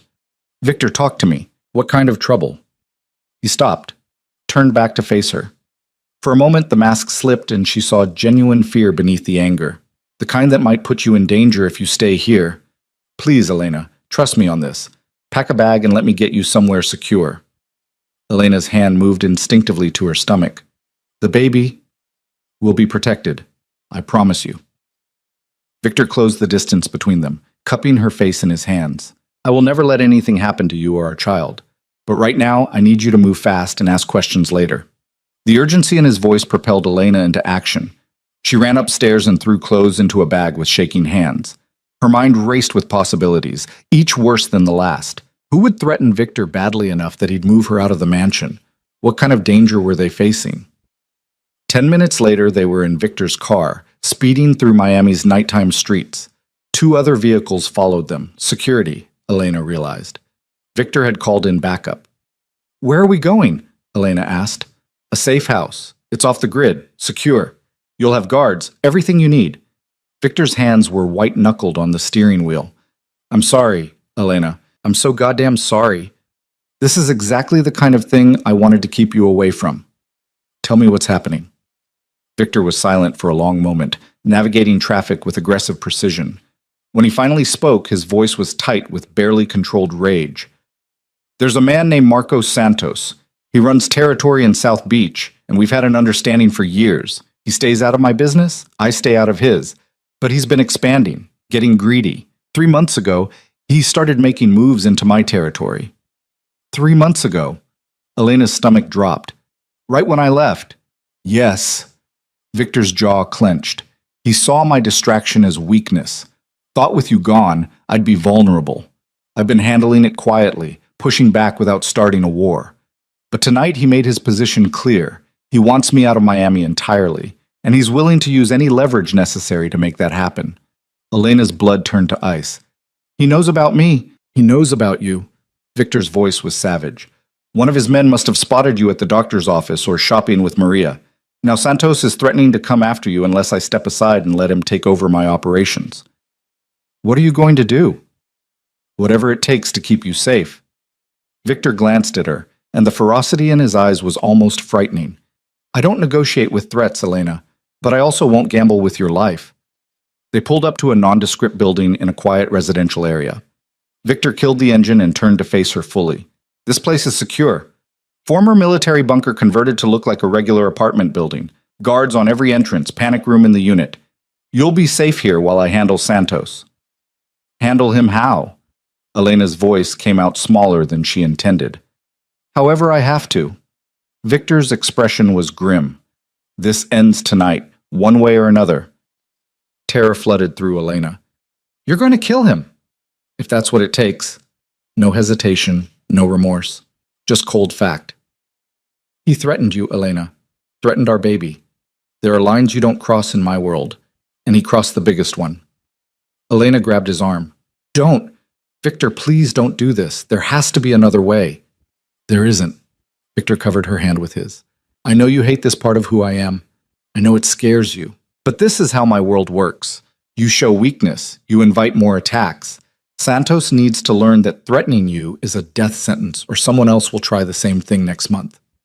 And if you get killed, Elena's voice broke, what happens to me then? To our baby? I won't get killed. Victor's certainty was absolute. I've survived worse than Marcos Santos, but I need to know you're protected while I'm handling this. He got out of the car and came around to open her door, ushering her into the building with a hand at the small of her back. The guards nodded at Victor with professional respect as they passed. The apartment he led her to was spacious and comfortable, clearly set up for extended stays. There's food in the kitchen, secure phone line in the bedroom. Maria will come by in the morning with anything else you need. Victor set Elena's bag by the door. Don't leave this building for any reason. Don't answer the door unless it's Maria or someone I send with the proper code word. What's the code word? Primavera. Spring, in Italian. Their wedding had been in spring. Anyone who doesn't say that word, you don't let them in. Understood? Elena nodded, her throat too tight for words. Victor pulled her into his arms, holding her so tightly she could barely breathe. I love you, he said against her hair. Whatever happens tonight, you need to know that. I love you more than anything in this world. Then don't go. Elena clung to him. Stay here with me. Let someone else handle it. I can't. Victor pulled back enough to look at her face. This is my responsibility, my world. I have to be the one to set things right. He kissed her then, deep and desperate, pouring 3 months of longing into it. Elena kissed him back with equal desperation, trying to memorize the taste of him, the feel of his hands cradling her face, the solid warmth of his body against hers. When they finally broke apart, both were breathing hard. Come back to me, Elena whispered. Promise me you'll come back. I promise. Victor kissed her forehead, then her stomach where their baby was growing. I'll always come back to you. Then he was gone, the door closing behind him with terrible finality. Elena stood frozen in the center of the apartment, listening to his footsteps fade down the hallway, the elevator ding, the silence that followed. She sank onto the couch, her hands pressed to her stomach, and waited. The hours crawled by with agonizing slowness. Elena tried to read, to watch TV, to sleep, but her mind kept conjuring horrible scenarios. Victor bleeding out in some alley. Marco Santos standing over his body. Her child growing up without a father because she hadn't been able to convince him there was another way. At 2 in the morning, Elena's phone buzzed with a text from an unknown number. Her hand shook as she opened it. "Your husband is a stubborn man, Mrs. Moretti. Perhaps you can convince him to be reasonable. Come to the old Santos warehouse on the docks, alone, or we'll send him back to you in pieces." Elena's scream caught in her throat. They had Victor. Somehow, Santos had gotten to him. Every instinct screamed at her to call the guards, to get help. But the text was clear. Come alone, or Victor died. And she believed the threat. Men like Santos didn't bluff. Elena grabbed her jacket and slipped out the apartment door while the guard stationed in the hallway was doing his rounds. The stairwell was empty, and she took it down to the basement parking garage where Victor had left a spare car with keys in the visor, an emergency measure he'd shown her years ago. The drive to the docks was a blur of fear and adrenaline. Elena's hands gripped the steering wheel so hard they ached. She knew this was stupid, knew she was doing exactly what Santos wanted. But the thought of Victor hurt, of their child losing its father before it was even born, overrode every rational consideration. The Santos warehouse was a hulking shadow against the night sky, surrounded by shipping containers and abandoned equipment. Elena parked 2 blocks away and approached on foot, her heart hammering so hard she felt lightheaded. The main door was unlocked. Inside, the warehouse was cavernous and dark, except for harsh industrial lights focused on the center of the floor. Where Victor knelt, hands bound behind his back, blood streaming from a cut above his eye. "No!" Elena started forward, but 2 men materialized from the shadows, grabbing her arms and hauling her toward the light. "Elena, run!" Victor's voice was raw with fury and fear. "Get out of here now! I'm afraid Mrs. Moretti isn't going anywhere." A man stepped into the light. Mid-40s, expensive suit, cold eyes. Marco Santos. "Not until we've had our little chat." He circled Elena like a predator. "You're even prettier than the photographs. I can see why Moretti is so infatuated. Tell me, Mrs. Moretti, what's it like being married to Miami's most notorious criminal?" "Let him go." Elena's voice shook, but held steady. "Your fight is with him, not me." "Oh, but that's where you're wrong." Santos smiled, and it was the most chilling thing Elena had ever seen. "My fight is very much with you. You see, your husband has something I want: control of the port operations, the shipping routes, the very lucrative business of moving goods in and out of Miami, but he won't negotiate, won't even consider my very generous offer to split the territory." "So you thought kidnapping his wife would change his mind?" Elena's fear was giving way to anger. "That's the stupidest plan I've ever heard. All you've done is guarantee he'll destroy you." Santos laughed. "Brave words from a woman in your position. But let's test that theory, shall we?" He pulled a gun from his jacket and pressed it to Elena's temple. Victor lunged against his restraints with a roar of pure rage. "I will fucking kill you, Santos. I will hunt down everyone you've ever loved and burn your entire organization to the ground." "Temper, temper." Santos's gun hand was steady. "Here's what's going to happen, Moretti. You're going to sign over control of the port operations to me, right now, tonight. Or I'm going to put a bullet in your beautiful wife's head and make you watch her die." "Don't do it, Victor." Elena's voice was surprisingly calm. Fear had crystallized into clarity. "Don't give him anything. He's going to kill us both anyway." "Smart girl." Santos's finger moved to the trigger. "But wrong. I'm a businessman. I honor my deals. Sign over the ports, Moretti, and I'll let you both walk out of here." "He's lying." Elena locked eyes with Victor across the warehouse floor. "I know men like him. We're witnesses. He can't let us live." Victor's face was a mask of anguish and calculation. Elena could see him weighing options, running scenarios, looking for any angle that got her out alive. "I'll sign." Victor's voice was defeated in a way Elena had never heard. "Whatever you want. Just let her go first." "Oh, Victor. No. Elena, please." The rawness in his voice broke her heart. "Please just let me save you. Let me do this one thing right." Santos gestured to one of his men, who produced papers and a pen. They hauled Victor to his feet and dragged him to a makeshift table. Elena watched in horror as he reached for the pen with shaking hands. "Victor, don't you dare." Elena struggled against the men holding her. "I won't let you give up everything you've built for me. You're worth more than any business." Victor's eyes met hers, and she saw the truth in them. "You and our baby are worth everything." He bent over the papers, pen poised to sign away his empire, and Elena made a decision that would change everything. "I have a better offer," she said loudly, "one that doesn't involve anyone dying or signing anything." Santos turned to her, amused. "This should be entertaining. You want the port operations because they're profitable. You think taking them from Victor will make you the most powerful man in Miami." Elena's mind raced, connecting dots from years of watching Victor conduct business, of understanding the rules that governed his world. "But what if instead of hostile takeover, we offered you a partnership?" "Elena." Victor's voice held warning. "Shut up and let me talk." Elena glared at him before turning back to Santos. "Victor wants to go legitimate. He's been transitioning his businesses, looking for ways to exit the life without starting a war. You want expansion and profit. What if you could have both the ports and legitimacy?" Santos's eyes narrowed. "I'm listening." "Victor signs over operational control of the port businesses to you, but maintains ownership stake. You run the day-to-day, make the decisions, take the majority of the profits. But everything runs through legitimate corporate structures that Victor's already building. Clean books, legal operations, no risk of federal investigation." "That's insane," one of Santos's men muttered. But Santos was thinking. Elena could see it in his expression, the shift from predator to businessman. "What's Moretti's incentive? Why would he give me control of his most profitable operations?" "Because legitimacy is what he wants." Elena's voice gained confidence. "He has a child coming.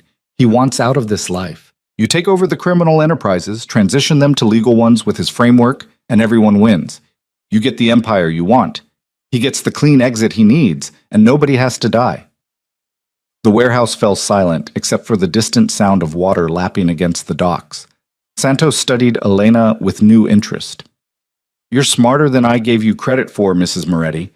But what's to stop your husband from coming after me once you're safe?" "A legally binding contract." Elena's words came faster now, the plan crystallizing as she spoke. "Victor retains minority ownership, say 30%, but has no operational control. You run everything. All profits are split according to ownership percentages. Everything legal, everything documented. If either party violates the agreement, the penalties are severe enough to bankrupt the offender." "You're asking me to trust a contract in our world?" Santos laughed, but it lacked conviction. "I'm asking you to think strategically." Elena leaned forward as much as her captors would allow. "Right now, you have two options.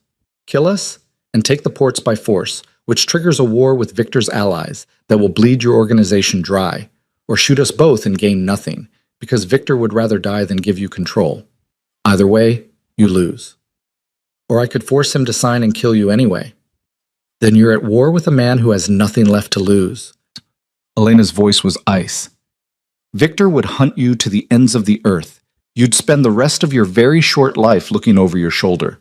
Santos circled her slowly, thinking. "And this third option you're proposing?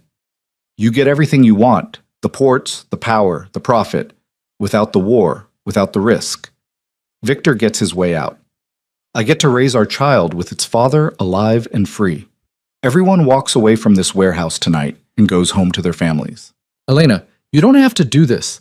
Victor's voice was strained. "I can handle—" "You can't handle this alone." Elena cut him off, still holding Santos's gaze. "And you shouldn't have to. I'm your wife, your partner. Let me help fix this." Santos was silent for a long moment.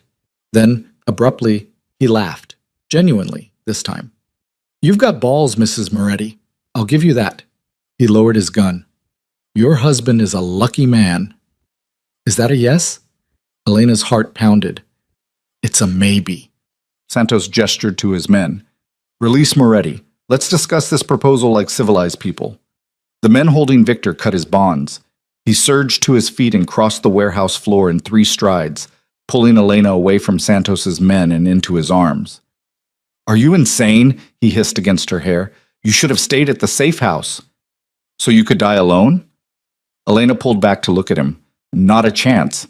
Santos watched them with something almost like respect. Your wife makes a compelling argument, Moretti. What's your take on her proposal? Victor's jaw worked.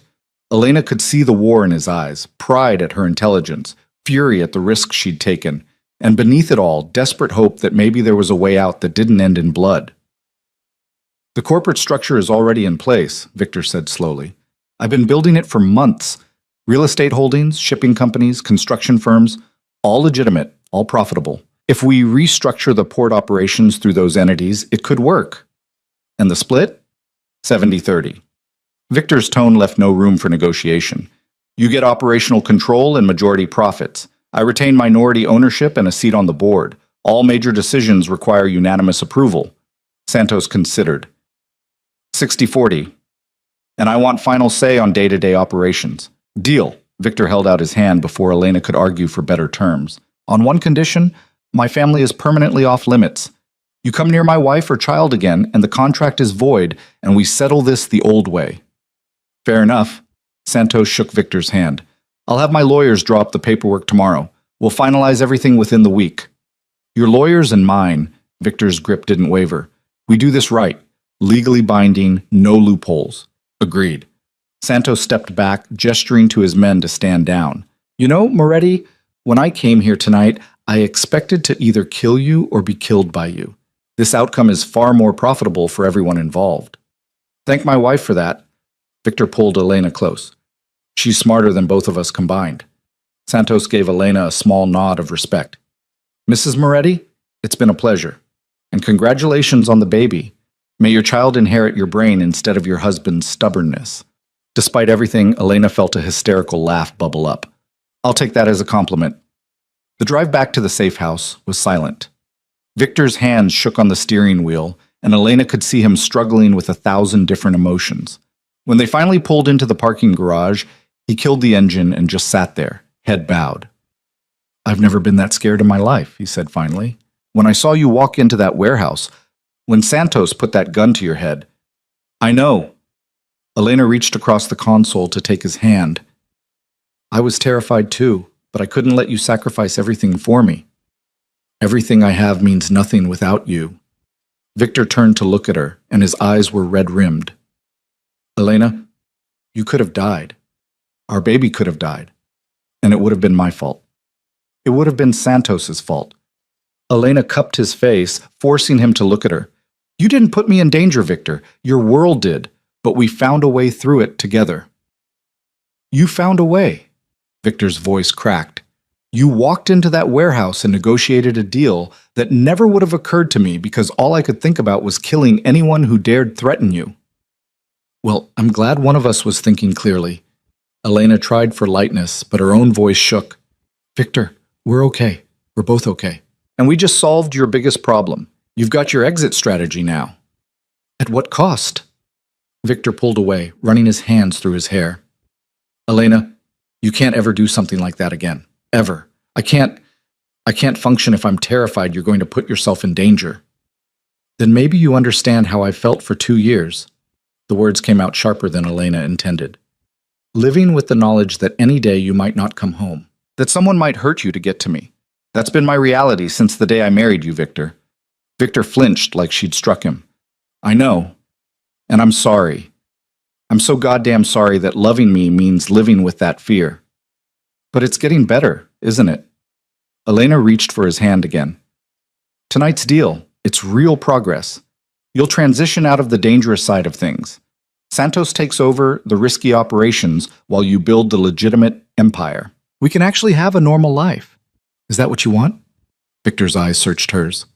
A normal life? Because Elena, even going legitimate, I'll never be a completely normal man. There will always be people who know what I was, what I did. Can you live with that? Elena thought about the question seriously. Could she live with being Victor Moretti's wife, knowing his past, knowing the blood he'd spilled to build his empire? Could she raise their child in the shadow of that history? I don't know, she admitted, but I want to try. I want to believe that people can change, that the future doesn't have to look like the past. And watching you tonight, seeing how desperate you were to save me, I realized something. What? That you're already different than you were 3 months ago.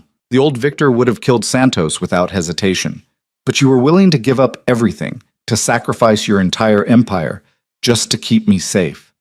That's not the action of a heartless criminal. That's the action of a good man trying to protect his family. Victor pulled her across the console and into his lap, holding her like she might disappear if he let go. I love you, he said against her neck. I love you so much it terrifies me.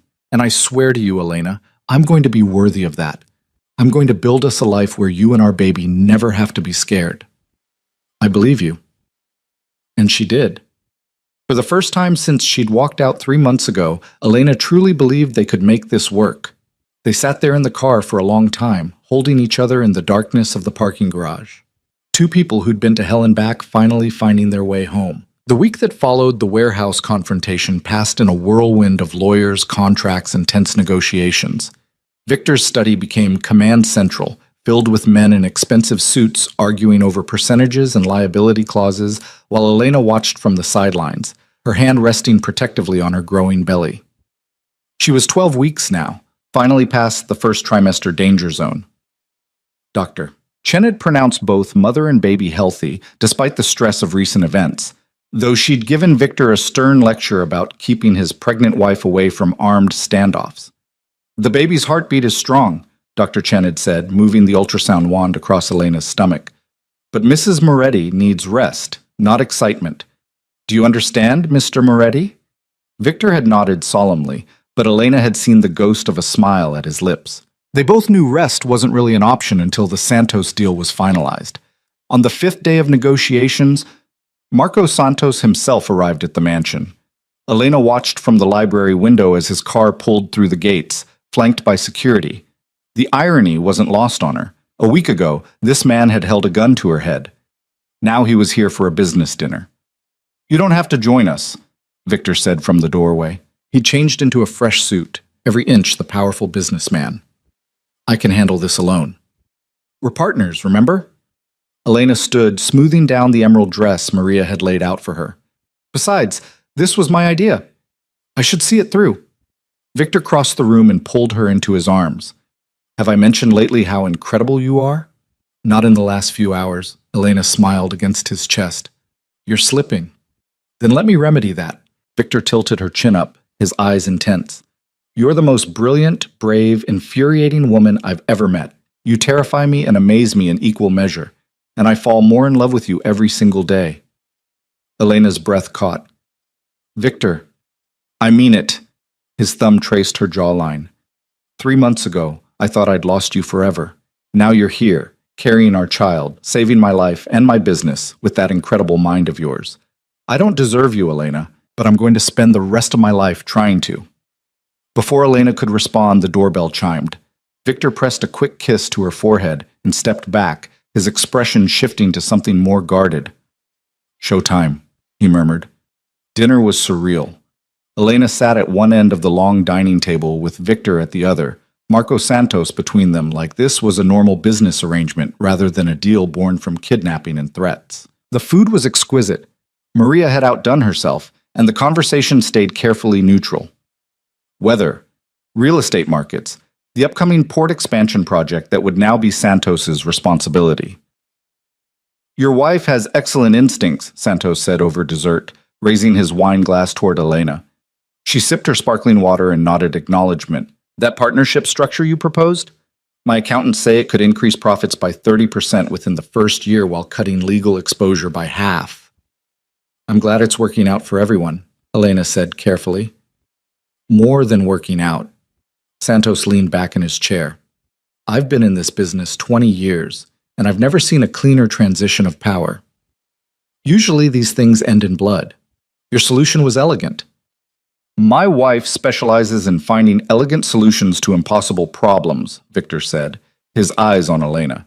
It's one of her many talents. After Santos left, contracts signed, lawyers satisfied, handshakes exchanged, Victor and Elena stood together in the foyer watching the taillights disappear down the drive. It's really over, Elena said quietly.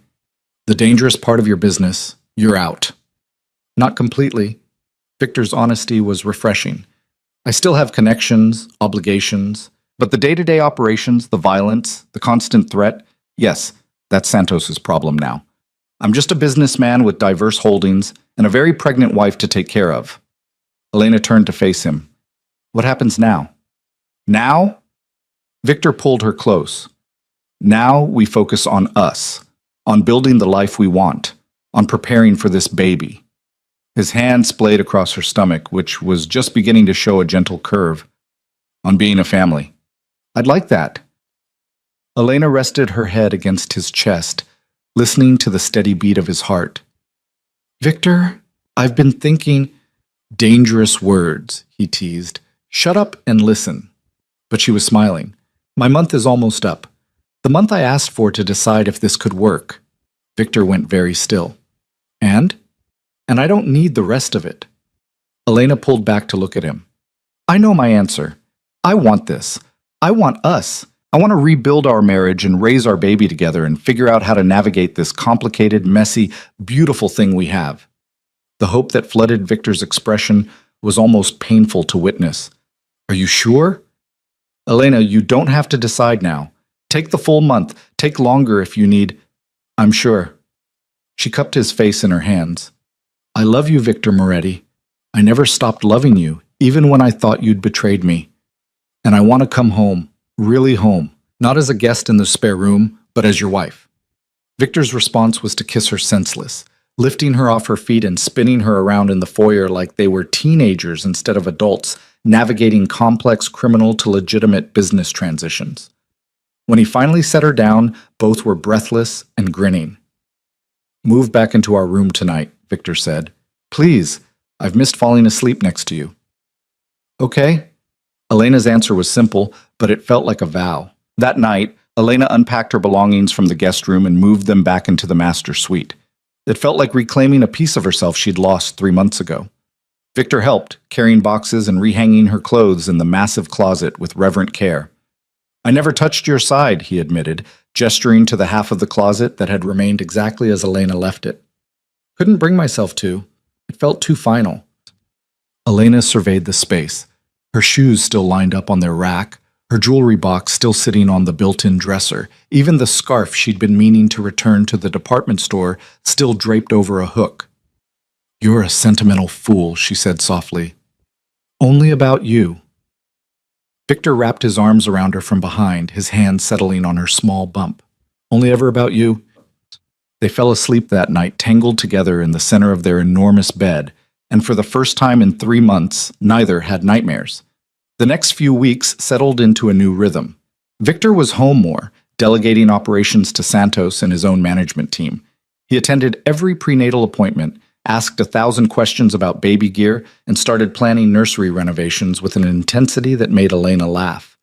It's one baby, Victor, not a royal heir. It's our baby. Victor looked up from the paint swatches he'd been studying.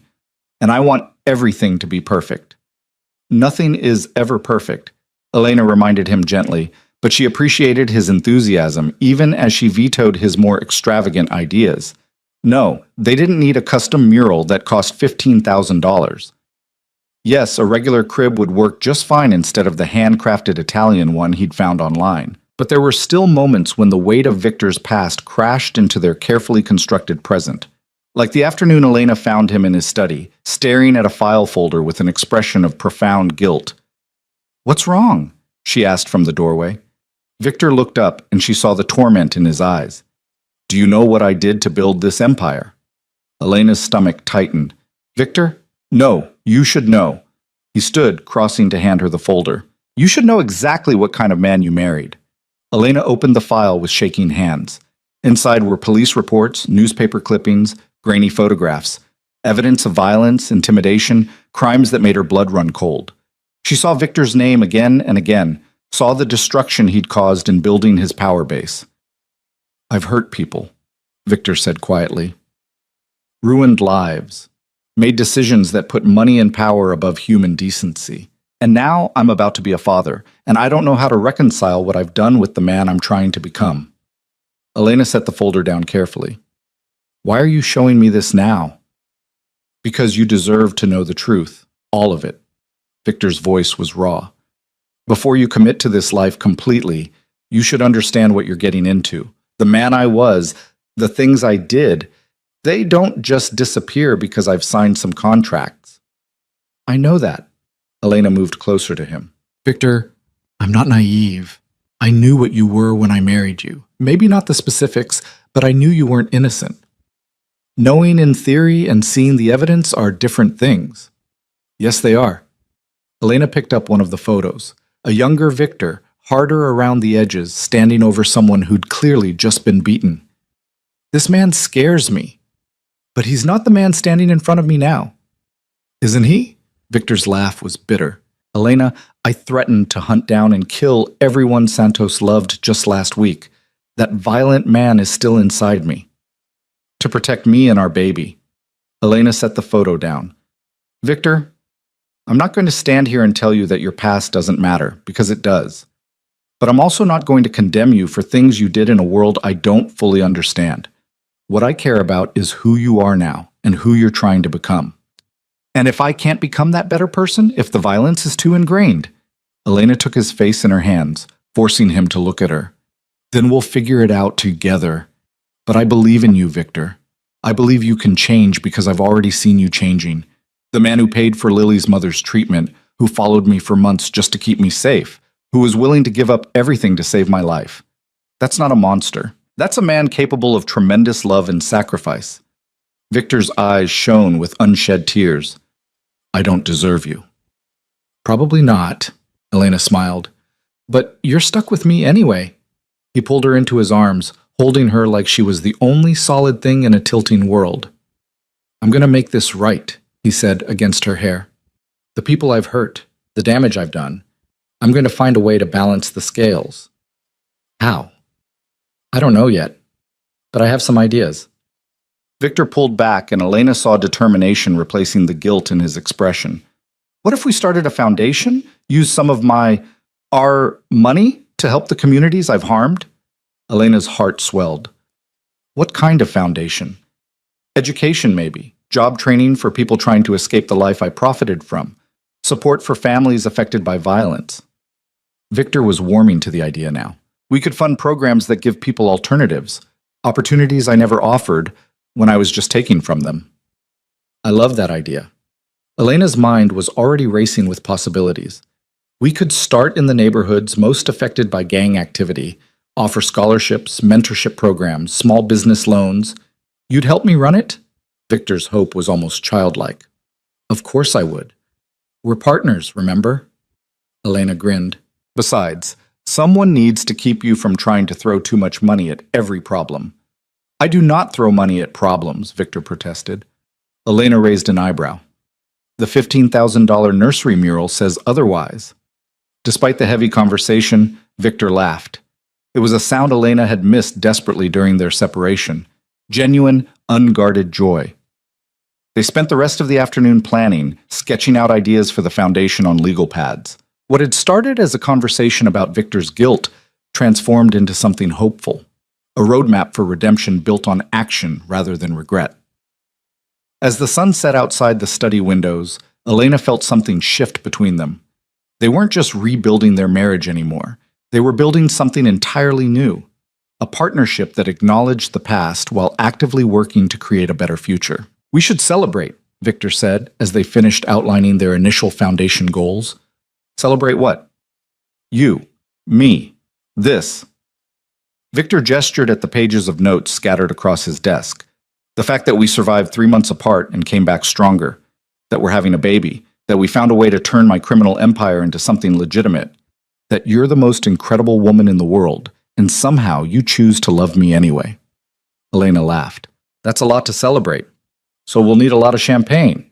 Victor paused. Well, I'll have champagne. You'll have sparkling cider and complain about it. I wasn't going to complain. Elena, you've complained about sparkling cider at every event we've attended in the last month. Because it's not the same. But she was smiling. Fine. You have champagne. I'll suffer through my inferior beverage, and we'll toast to new beginnings.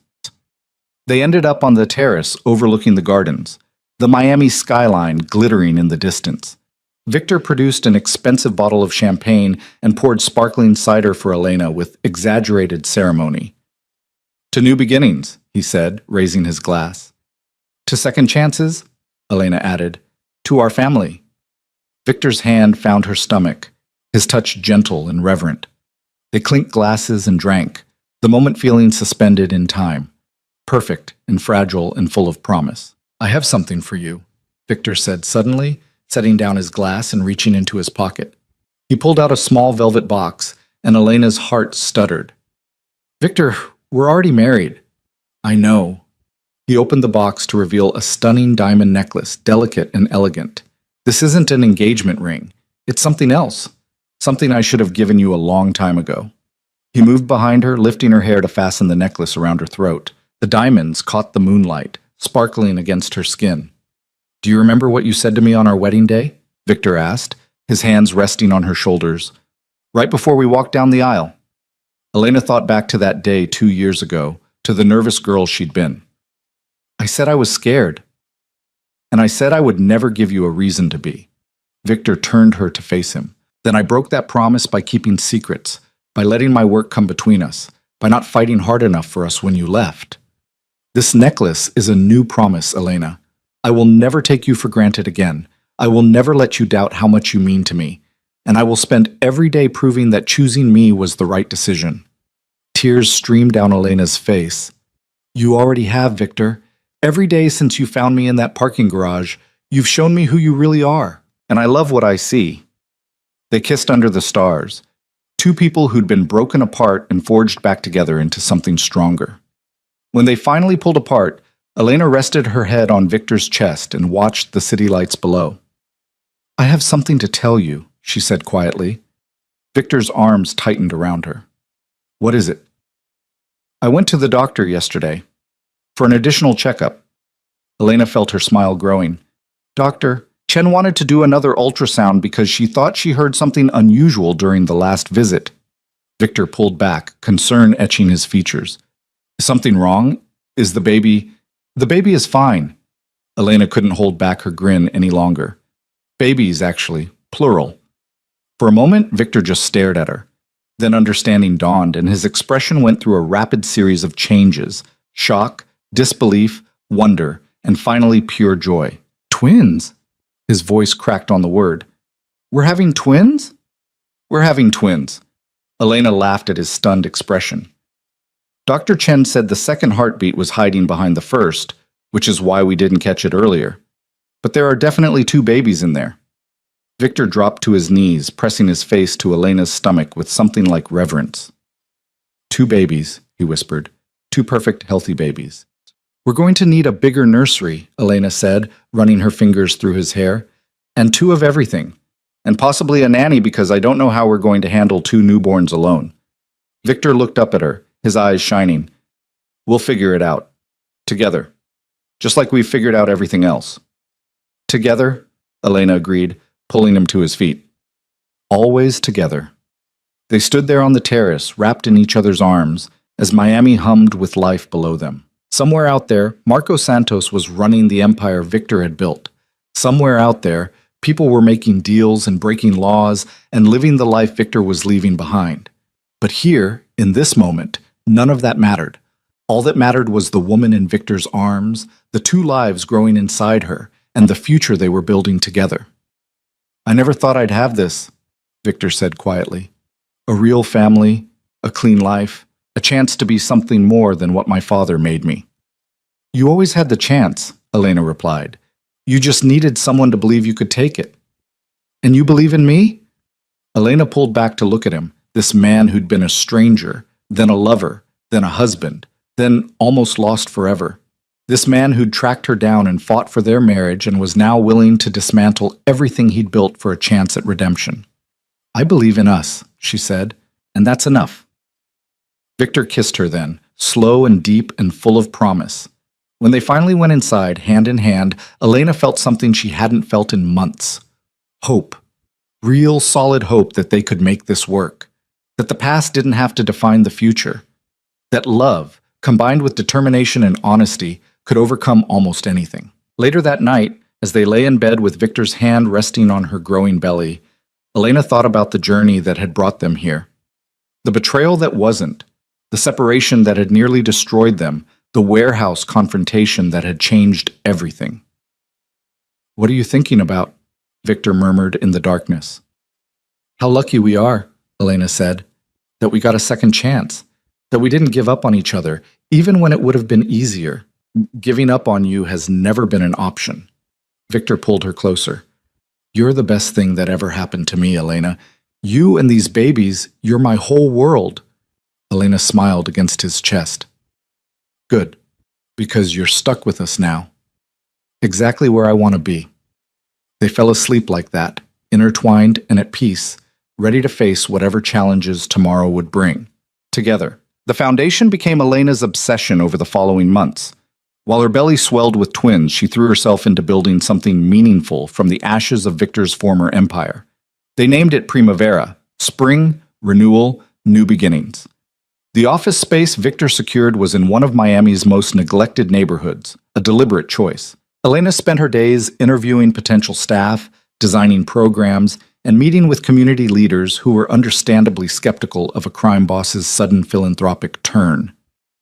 "Mrs. Moretti," one community organizer said during their third meeting, her arms crossed defensively. "With all due respect, your husband spent years making money off the suffering in this neighborhood. Now he wants to play savior?" Elena, 6 months pregnant and exhausted, met the woman's gaze steadily. "You're right to be skeptical, but I'm not asking you to trust my husband's motives. I'm asking you to trust mine. I grew up in poverty. My mother worked herself to death trying to give me a better life. I know what it's like to need help that never comes." The organizer's expression softened slightly. "And what makes this different from every other rich person's guilt project?" "Nothing, if we do it wrong." Elena pulled out the foundation's mission statement, which she'd written herself. "That's why I'm here talking to you instead of just throwing money at the problem. I want to know what this community actually needs, not what I think it needs. Help me build something that matters." By the end of that meeting, Elena had gained not just the organizer's cautious support, but also her first board member. Maria Gonzalez became the foundation's community liaison. Her connections and credibility opening doors Elena's last name had closed. Victor watched this transformation with something like awe. His wife, who'd once been content to stay out of his business affairs, had become a force of nature. She negotiated with contractors, challenged bureaucrats, and refused to accept anything less than excellence from everyone involved in Primavera's work. "You're magnificent," he told her one evening as she reviewed scholarship applications at the dining table, her swollen feet propped on a chair. "I'm enormous," Elena corrected, gesturing at her belly. "These babies are running out of room." "Magnificently enormous." Victor knelt beside her chair, pressing a kiss to her stomach. "How are my girls today?" They'd learned the twins' sex at the 20-week ultrasound. 2 daughters. Victor had cried openly in Dr. Chen's office, overcome with emotion at the thought of raising girls in a world he was trying to make safer. "Your girls are apparently training for soccer," Elena said as one of the twins kicked vigorously. "This one's been doing somersaults all afternoon." Victor's hand followed the movement, his expression softening.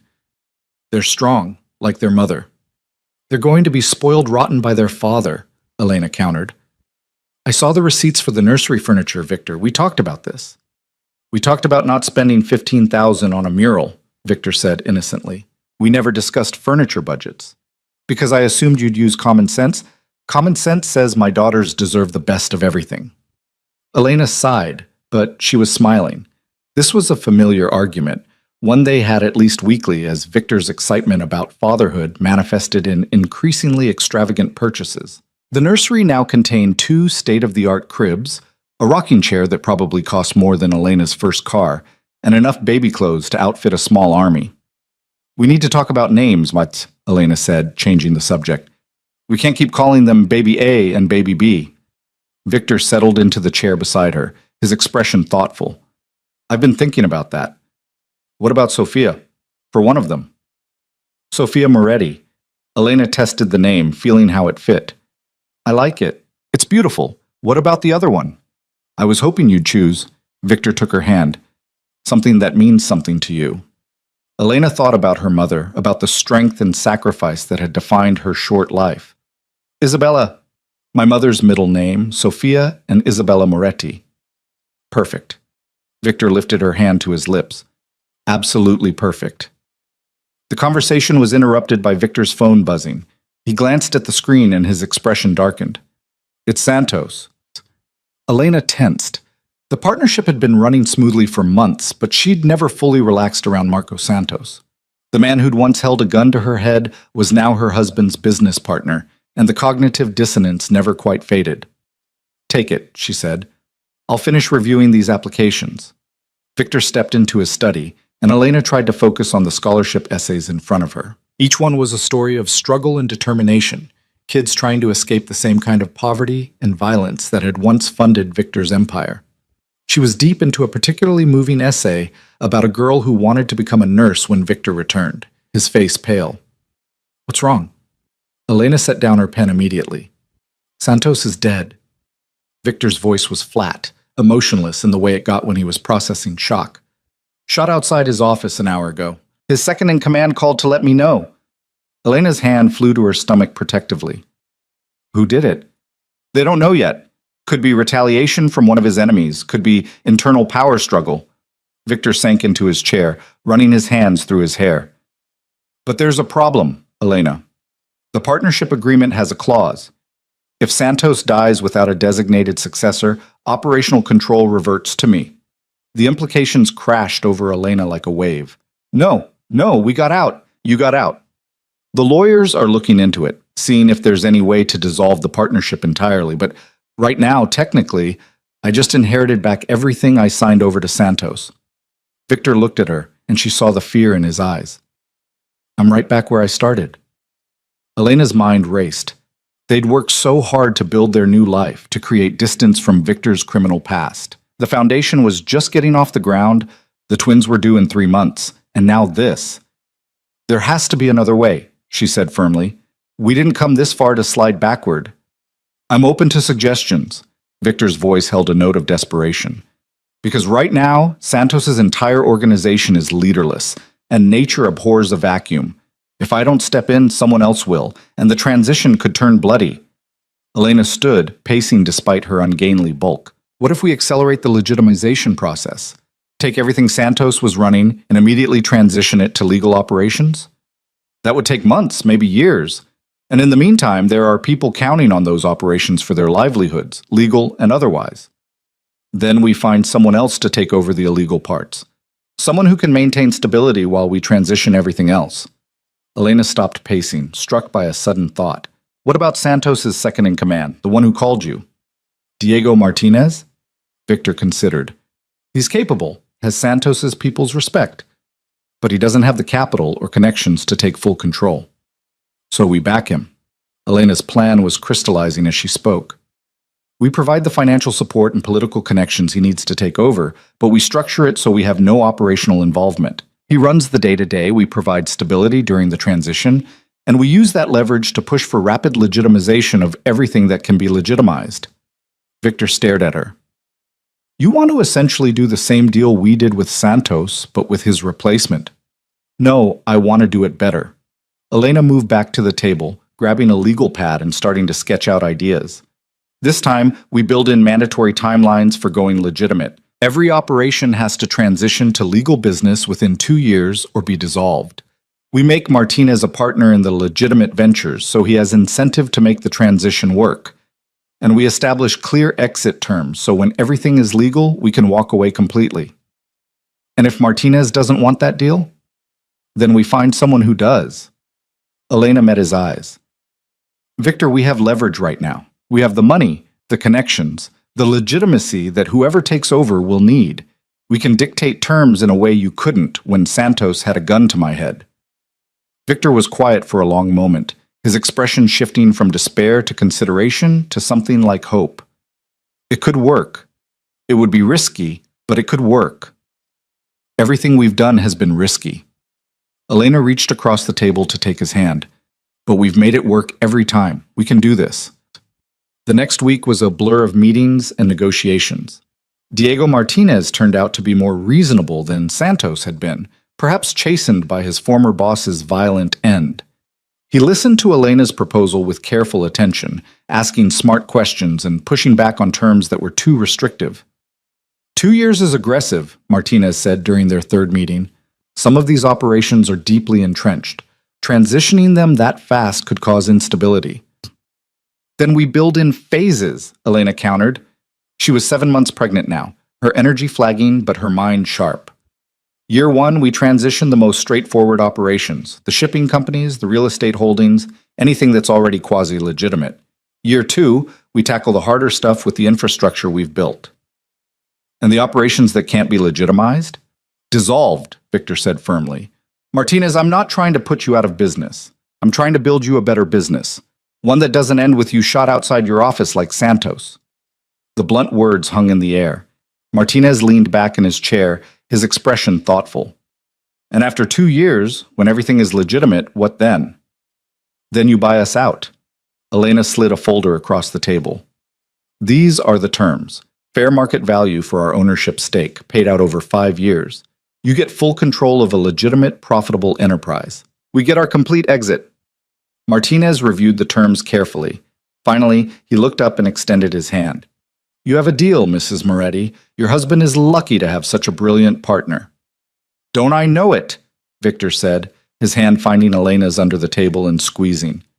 With the Martinez deal in place, Elena threw herself back into Primavera's work with renewed energy. The foundation was expanding faster than she'd anticipated. Their scholarship program already supporting 50 students and their job training initiatives helping dozens more. But the real breakthrough came when Elena proposed something that made even Victor nervous.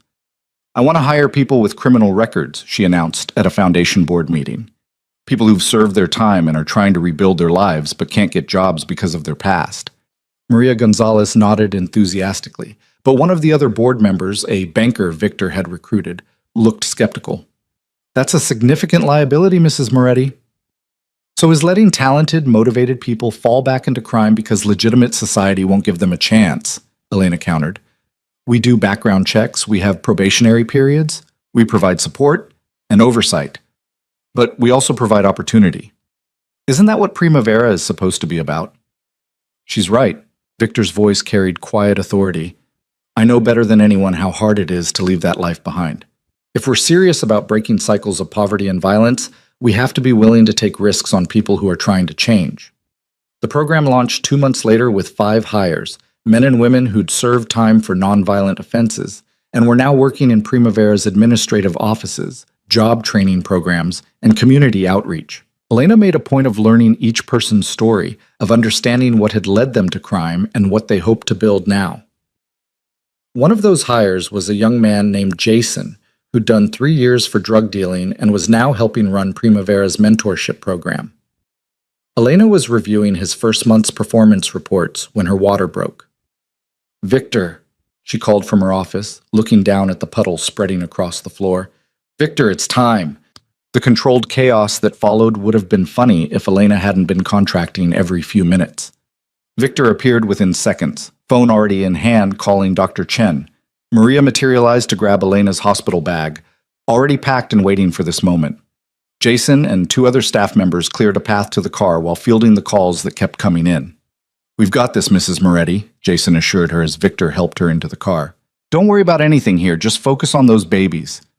The drive to the hospital was a blur of contractions and Victor's steady voice talking her through breathing exercises he'd learned in the birthing classes Elena had insisted they attend. By the time they arrived, Elena was in active labor with both twins. Dr. Chen met them at the entrance with a wheelchair and a calm smile. Right on time. 37 weeks is perfect for twins.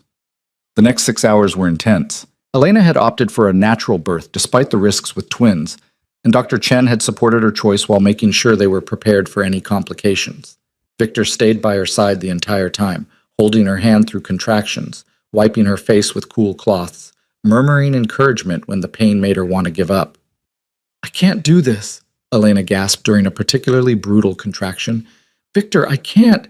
Yes, you can. His voice was absolute certainty. You're the strongest person I know, Elena. You've survived everything life has thrown at you. You can do this.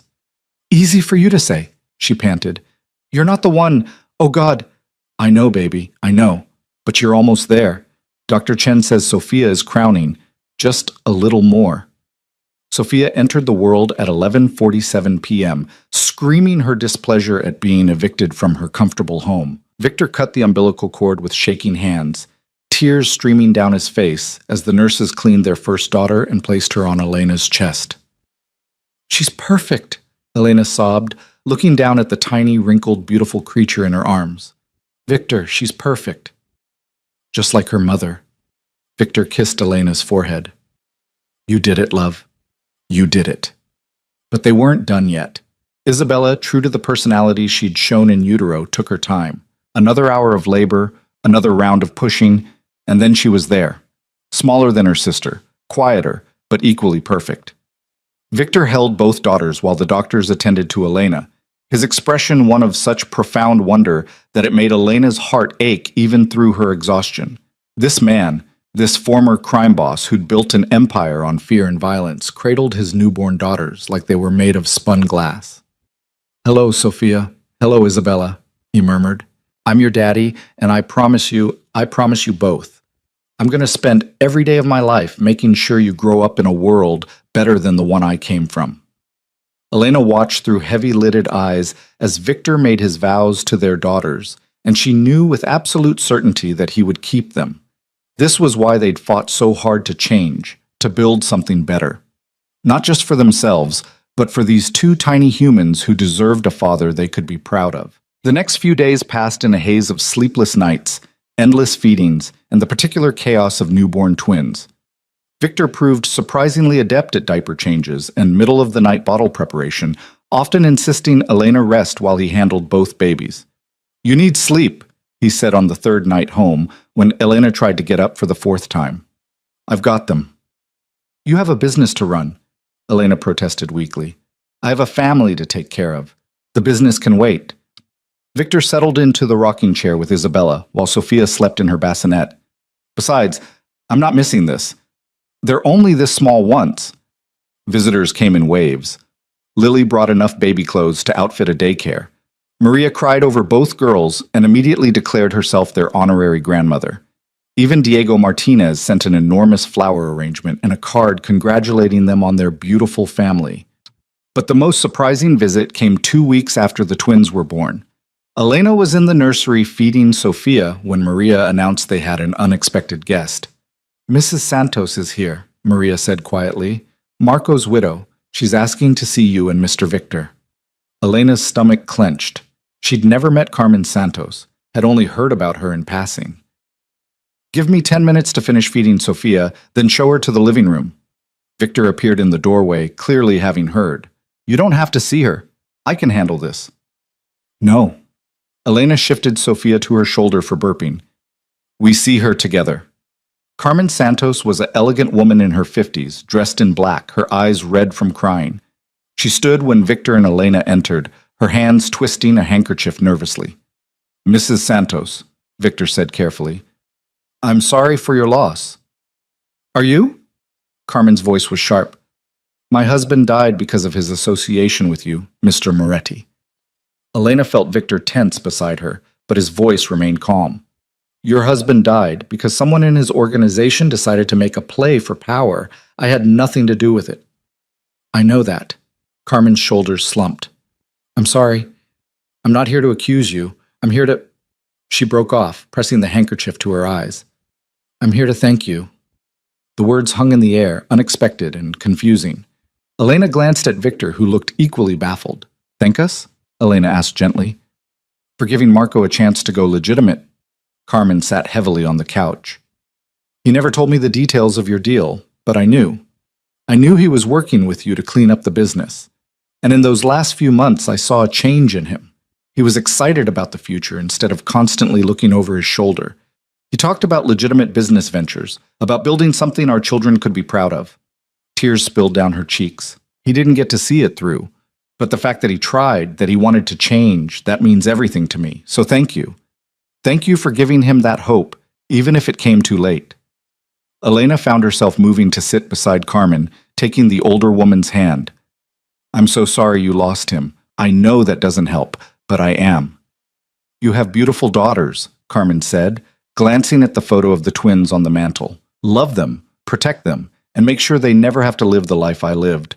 Wondering if every phone call would be the one telling me my husband was dead." "We will," Victor said quietly. That's why we're doing all of this. So our daughters grow up in a different world. Carmen stood, collecting herself. Marco left me well provided for. I'd like to make a donation to your foundation. In his name, maybe some good can come from all of this. That's very generous, Elena said. We'd be honored. After Carmen left, Elena and Victor sat together in the quiet living room. Sophia and Isabella were both napping, giving them a rare moment of peace. She's right, Victor said finally. About the life she lived. That could have been you, Elena. Still could be, if something happens to me. Nothing's going to happen to you. Elena leaned against his shoulder. We're building something different now. Something safer. I hope so. Victor's arm came around her. I want to be here for every moment. First steps, first words, first days of school. I want to walk our daughters down the aisle someday and meet our grandchildren. I want to grow old with you and look back on all of this as the past we overcame, not the present we're trapped in. Then we make that happen. Elena tilted her face up to kiss him.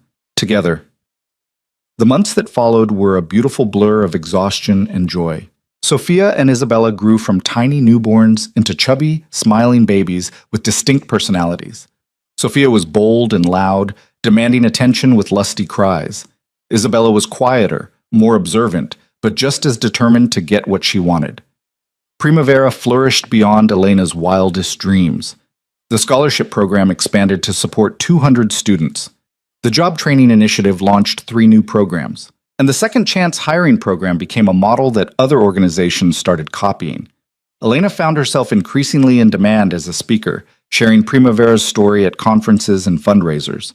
She talked openly about her husband's past, about the choice to transform ill-gotten gains into community support, about believing in redemption and second chances. People ask me how I can work with my husband's money when I know where it came from, she said at one event, her voice steady and clear. And my answer is that sitting on that money and doing nothing would be worse than the crimes that earned it. Yes, it's blood money, but we're using it to stop the bleeding, to heal the wounds, to prevent the next generation from having to make the same choices Victor's generation did. The speech went viral, shared across social media, and picked up by national news outlets.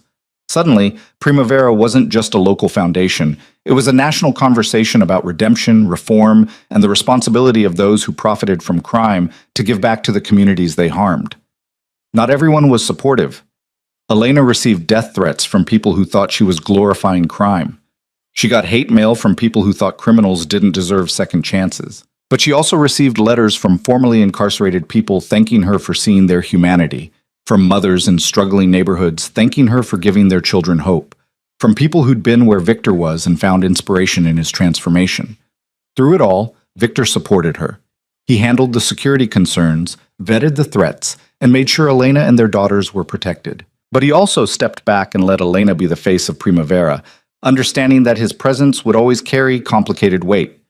You're better at this than I ever could be, he told her after one particularly successful fundraiser. You connect with people in a way I never learned to. They trust you. They trust us, Elena corrected. This only works because we're in it together. The twins' first birthday arrived faster than Elena thought possible. They threw a party in the mansion's gardens, inviting everyone who'd been part of their journey, Lily, Maria, Dr. Chen, the Primavera staff, even Diego Martinez and his family. Elena watched Sophia and Isabella smash their birthday cakes with enthusiastic glee, their faces covered in frosting, and felt her eyes well up with tears. A year ago, she'd been terrified and unsure, wondering if she and Victor could really make their marriage work. Now she couldn't imagine being anywhere else. Happy? Victor asked, sliding his arm around her waist. Deliriously. Elena leaned into him. Sometimes I think about where we were 18 months ago. Me hiding in that awful apartment, you following me from a distance, both of us miserable and alone. It feels like a different lifetime. It was a different lifetime. Victor kissed her temple. We're different people now. Better people, Elena agreed. Thanks to you. Victor turned her to face him. Elena, everything good in my life traces back to you. You saw something in me worth saving when everyone else just saw a criminal. You believed I could change when I didn't believe it myself. You gave me a family, a purpose, a reason to be better. I don't have words for what that means to me. Try, Elena said, smiling through her tears. I love you. Victor cupped her face in his hands. I love you more than I thought it was possible to love another person. You're my partner, my best friend, the mother of my children, and the person who saved me from myself. And I promise you, Elena Moretti, I will spend the rest of my life proving that your faith in me wasn't misplaced. Elena pulled him down into a kiss, tasting salt from her own tears and sweetness from the birthday cake they'd both sampled. Around them, their friends and family celebrated, their daughters laughed, and the future stretched out bright and full of possibility. 2 years later, Elena stood on a stage at the opening of Primavera's 5th community center. The building had been funded entirely by the foundation and would house after-school programs, job training, and community resources in one of Miami's most underserved neighborhoods. Victor stood beside her, their daughters, now 3 years old, holding each parent's hand. Sophia and Isabella had insisted on wearing matching dresses for the occasion, though Sophia had already gotten dirt on hers from exploring the playground outside. This center represents everything Primavera stands for, Elena said into the microphone, her voice carrying across the assembled crowd. Second chances, community investment, the belief that where you come from doesn't have to determine where you're going. It's funded by money that once fueled crime and violence, but now it's going to fuel education, opportunity, and hope. She paused, looking down at her daughters, then at Victor. My husband and I know something about second chances. We've built our entire lives on them, and it's our privilege to extend those same chances to this community. The crowd erupted in applause. As Elena cut the ribbon alongside community leaders, she caught Victor's eye and saw her own emotions reflected there. Pride, gratitude, and the quiet satisfaction of knowing they'd done something that mattered. That evening, after the girls were in bed and the house was quiet, Elena and Victor sat in their favorite spot on the terrace overlooking the gardens. The Miami skyline glittered in the distance, and somewhere out there the community center they'd opened that morning was standing as a testament to what redemption could look like. I got a call from Martinez today, Victor said, breaking the comfortable silence. He's ready to buy us out, 6 months ahead of schedule. Elena's head whipped toward him. Really? Really? Every operation is now completely legitimate. Shipping, real estate, construction, all of it. He's built a successful business empire, and he wants full ownership. Victor pulled out a folder. These are the final terms. Fair market value for our stake, payable over the agreed-upon timeline. Once we sign, we're done. Completely out. Elena took the folder with shaking hands. This was it, the final step in the journey they'd started in that warehouse 2 years ago. The moment when Victor would be fully, legally, irrevocably separated from his criminal past. How do you feel about it? She asked. Victor was quiet for a long moment. Relieved, grateful, a little scared, if I'm honest. That empire was my identity for so long. Walking away from it completely is terrifying, Elena finished. I know. But Victor, look at everything you've built to replace it. Primavera, our family, the legitimate businesses you're running. You're not walking away from an identity. You're walking away from a past that doesn't fit who you are anymore. Who am I now? The question was genuine, vulnerable. Elena set down the folder and took his hands. You're Victor Moretti. Husband, father, philanthropist, businessman. You're the man who pays for strangers' medical bills and cries during children's movies. You're the person who believed redemption was possible and fought like hell to prove it. That's who you are now. Victor's eyes shone in the dim light. When did you become so wise? I married a complicated man. I had to get wise to keep up. Elena smiled. Sign the papers, Victor. Close this chapter completely. We've earned the right to move forward without looking back. They signed the documents that night, witnessed by their lawyers via video call. When it was done, Victor set down the pen and let out a long breath. It's over, he said wonderingly. It's really over. No. Elena moved to sit on his lap, wrapping her arms around his neck. It's not over. It's just beginning. She was right. In the months and years that followed, their lives continued to evolve and grow. Sophia and Isabella started school, charming their teachers and driving their parents crazy with their endless energy. Primavera expanded to 6 cities, each center following the model Elena had pioneered in Miami. Victor threw himself into running his legitimate business interests and discovered he was better at legal enterprise than he'd ever been at crime. They faced challenges, of course. Victor's past never fully disappeared. There were always people who remembered what he'd been, who questioned whether redemption was really possible for someone like him. But for every critic, there were 10 more people whose lives had been touched by Primavera's work, who saw the tangible good that had come from Victor's transformation. Elena continued to speak publicly about second chances and redemption, her message resonating with people across the country. She wrote a book about their journey, honest about the mistakes, clear-eyed about the costs, but ultimately hopeful about the possibility of change. On their 5th wedding anniversary, Victor surprised Elena with a trip back to the hospital where she'd worked as a janitor. They stood in the parking garage where he'd found her that night, 5 years older and immeasurably wiser. "I think about this place a lot," Victor said, his arm around Elena's shoulders, "about how different our lives would be if I hadn't found you here." "You would have found me eventually," Elena said. "You're too stubborn not to." "Maybe, but I'm grateful it was here on this night, because it feels symbolic somehow. You working in a place dedicated to healing, me tracking you down to heal what I'd broken between us." Elena leaned into him, remembering the terror and hope of that night. "I was so scared when I heard your footsteps. Scared you'd drag me back into a life I was trying to escape. Instead you offered me a partnership in building something better." Elena turned to face him. "That's what we've done, Victor. We've built something better. For ourselves, for our daughters, for everyone Primavera touches. We've proven that people can change, that love can survive mistakes, that second chances are worth taking." Victor pulled her close, and they stood there in that parking garage where their new beginning had started, 2 people who'd been broken and rebuilt into something stronger. "I love you, Elena Moretti," Victor said. "Thank you for not giving up on me." "I love you too," Elena replied. "Thank you for not giving up on us." They left the parking garage hand in hand, ready to return to their daughters and their life and their future. Behind them, the hospital hummed with activity. People being born, people being healed, people being given second chances at life. Just like Elena and Victor had been given a second chance at love. And they'd made it count. 10 years after that night in the parking garage, Elena stood at a podium in Washington, D.C., testifying before Congress about criminal justice reform. She spoke about Primavera's success, about the hundreds of formerly incarcerated people they'd helped rebuild their lives, about the power of believing in redemption.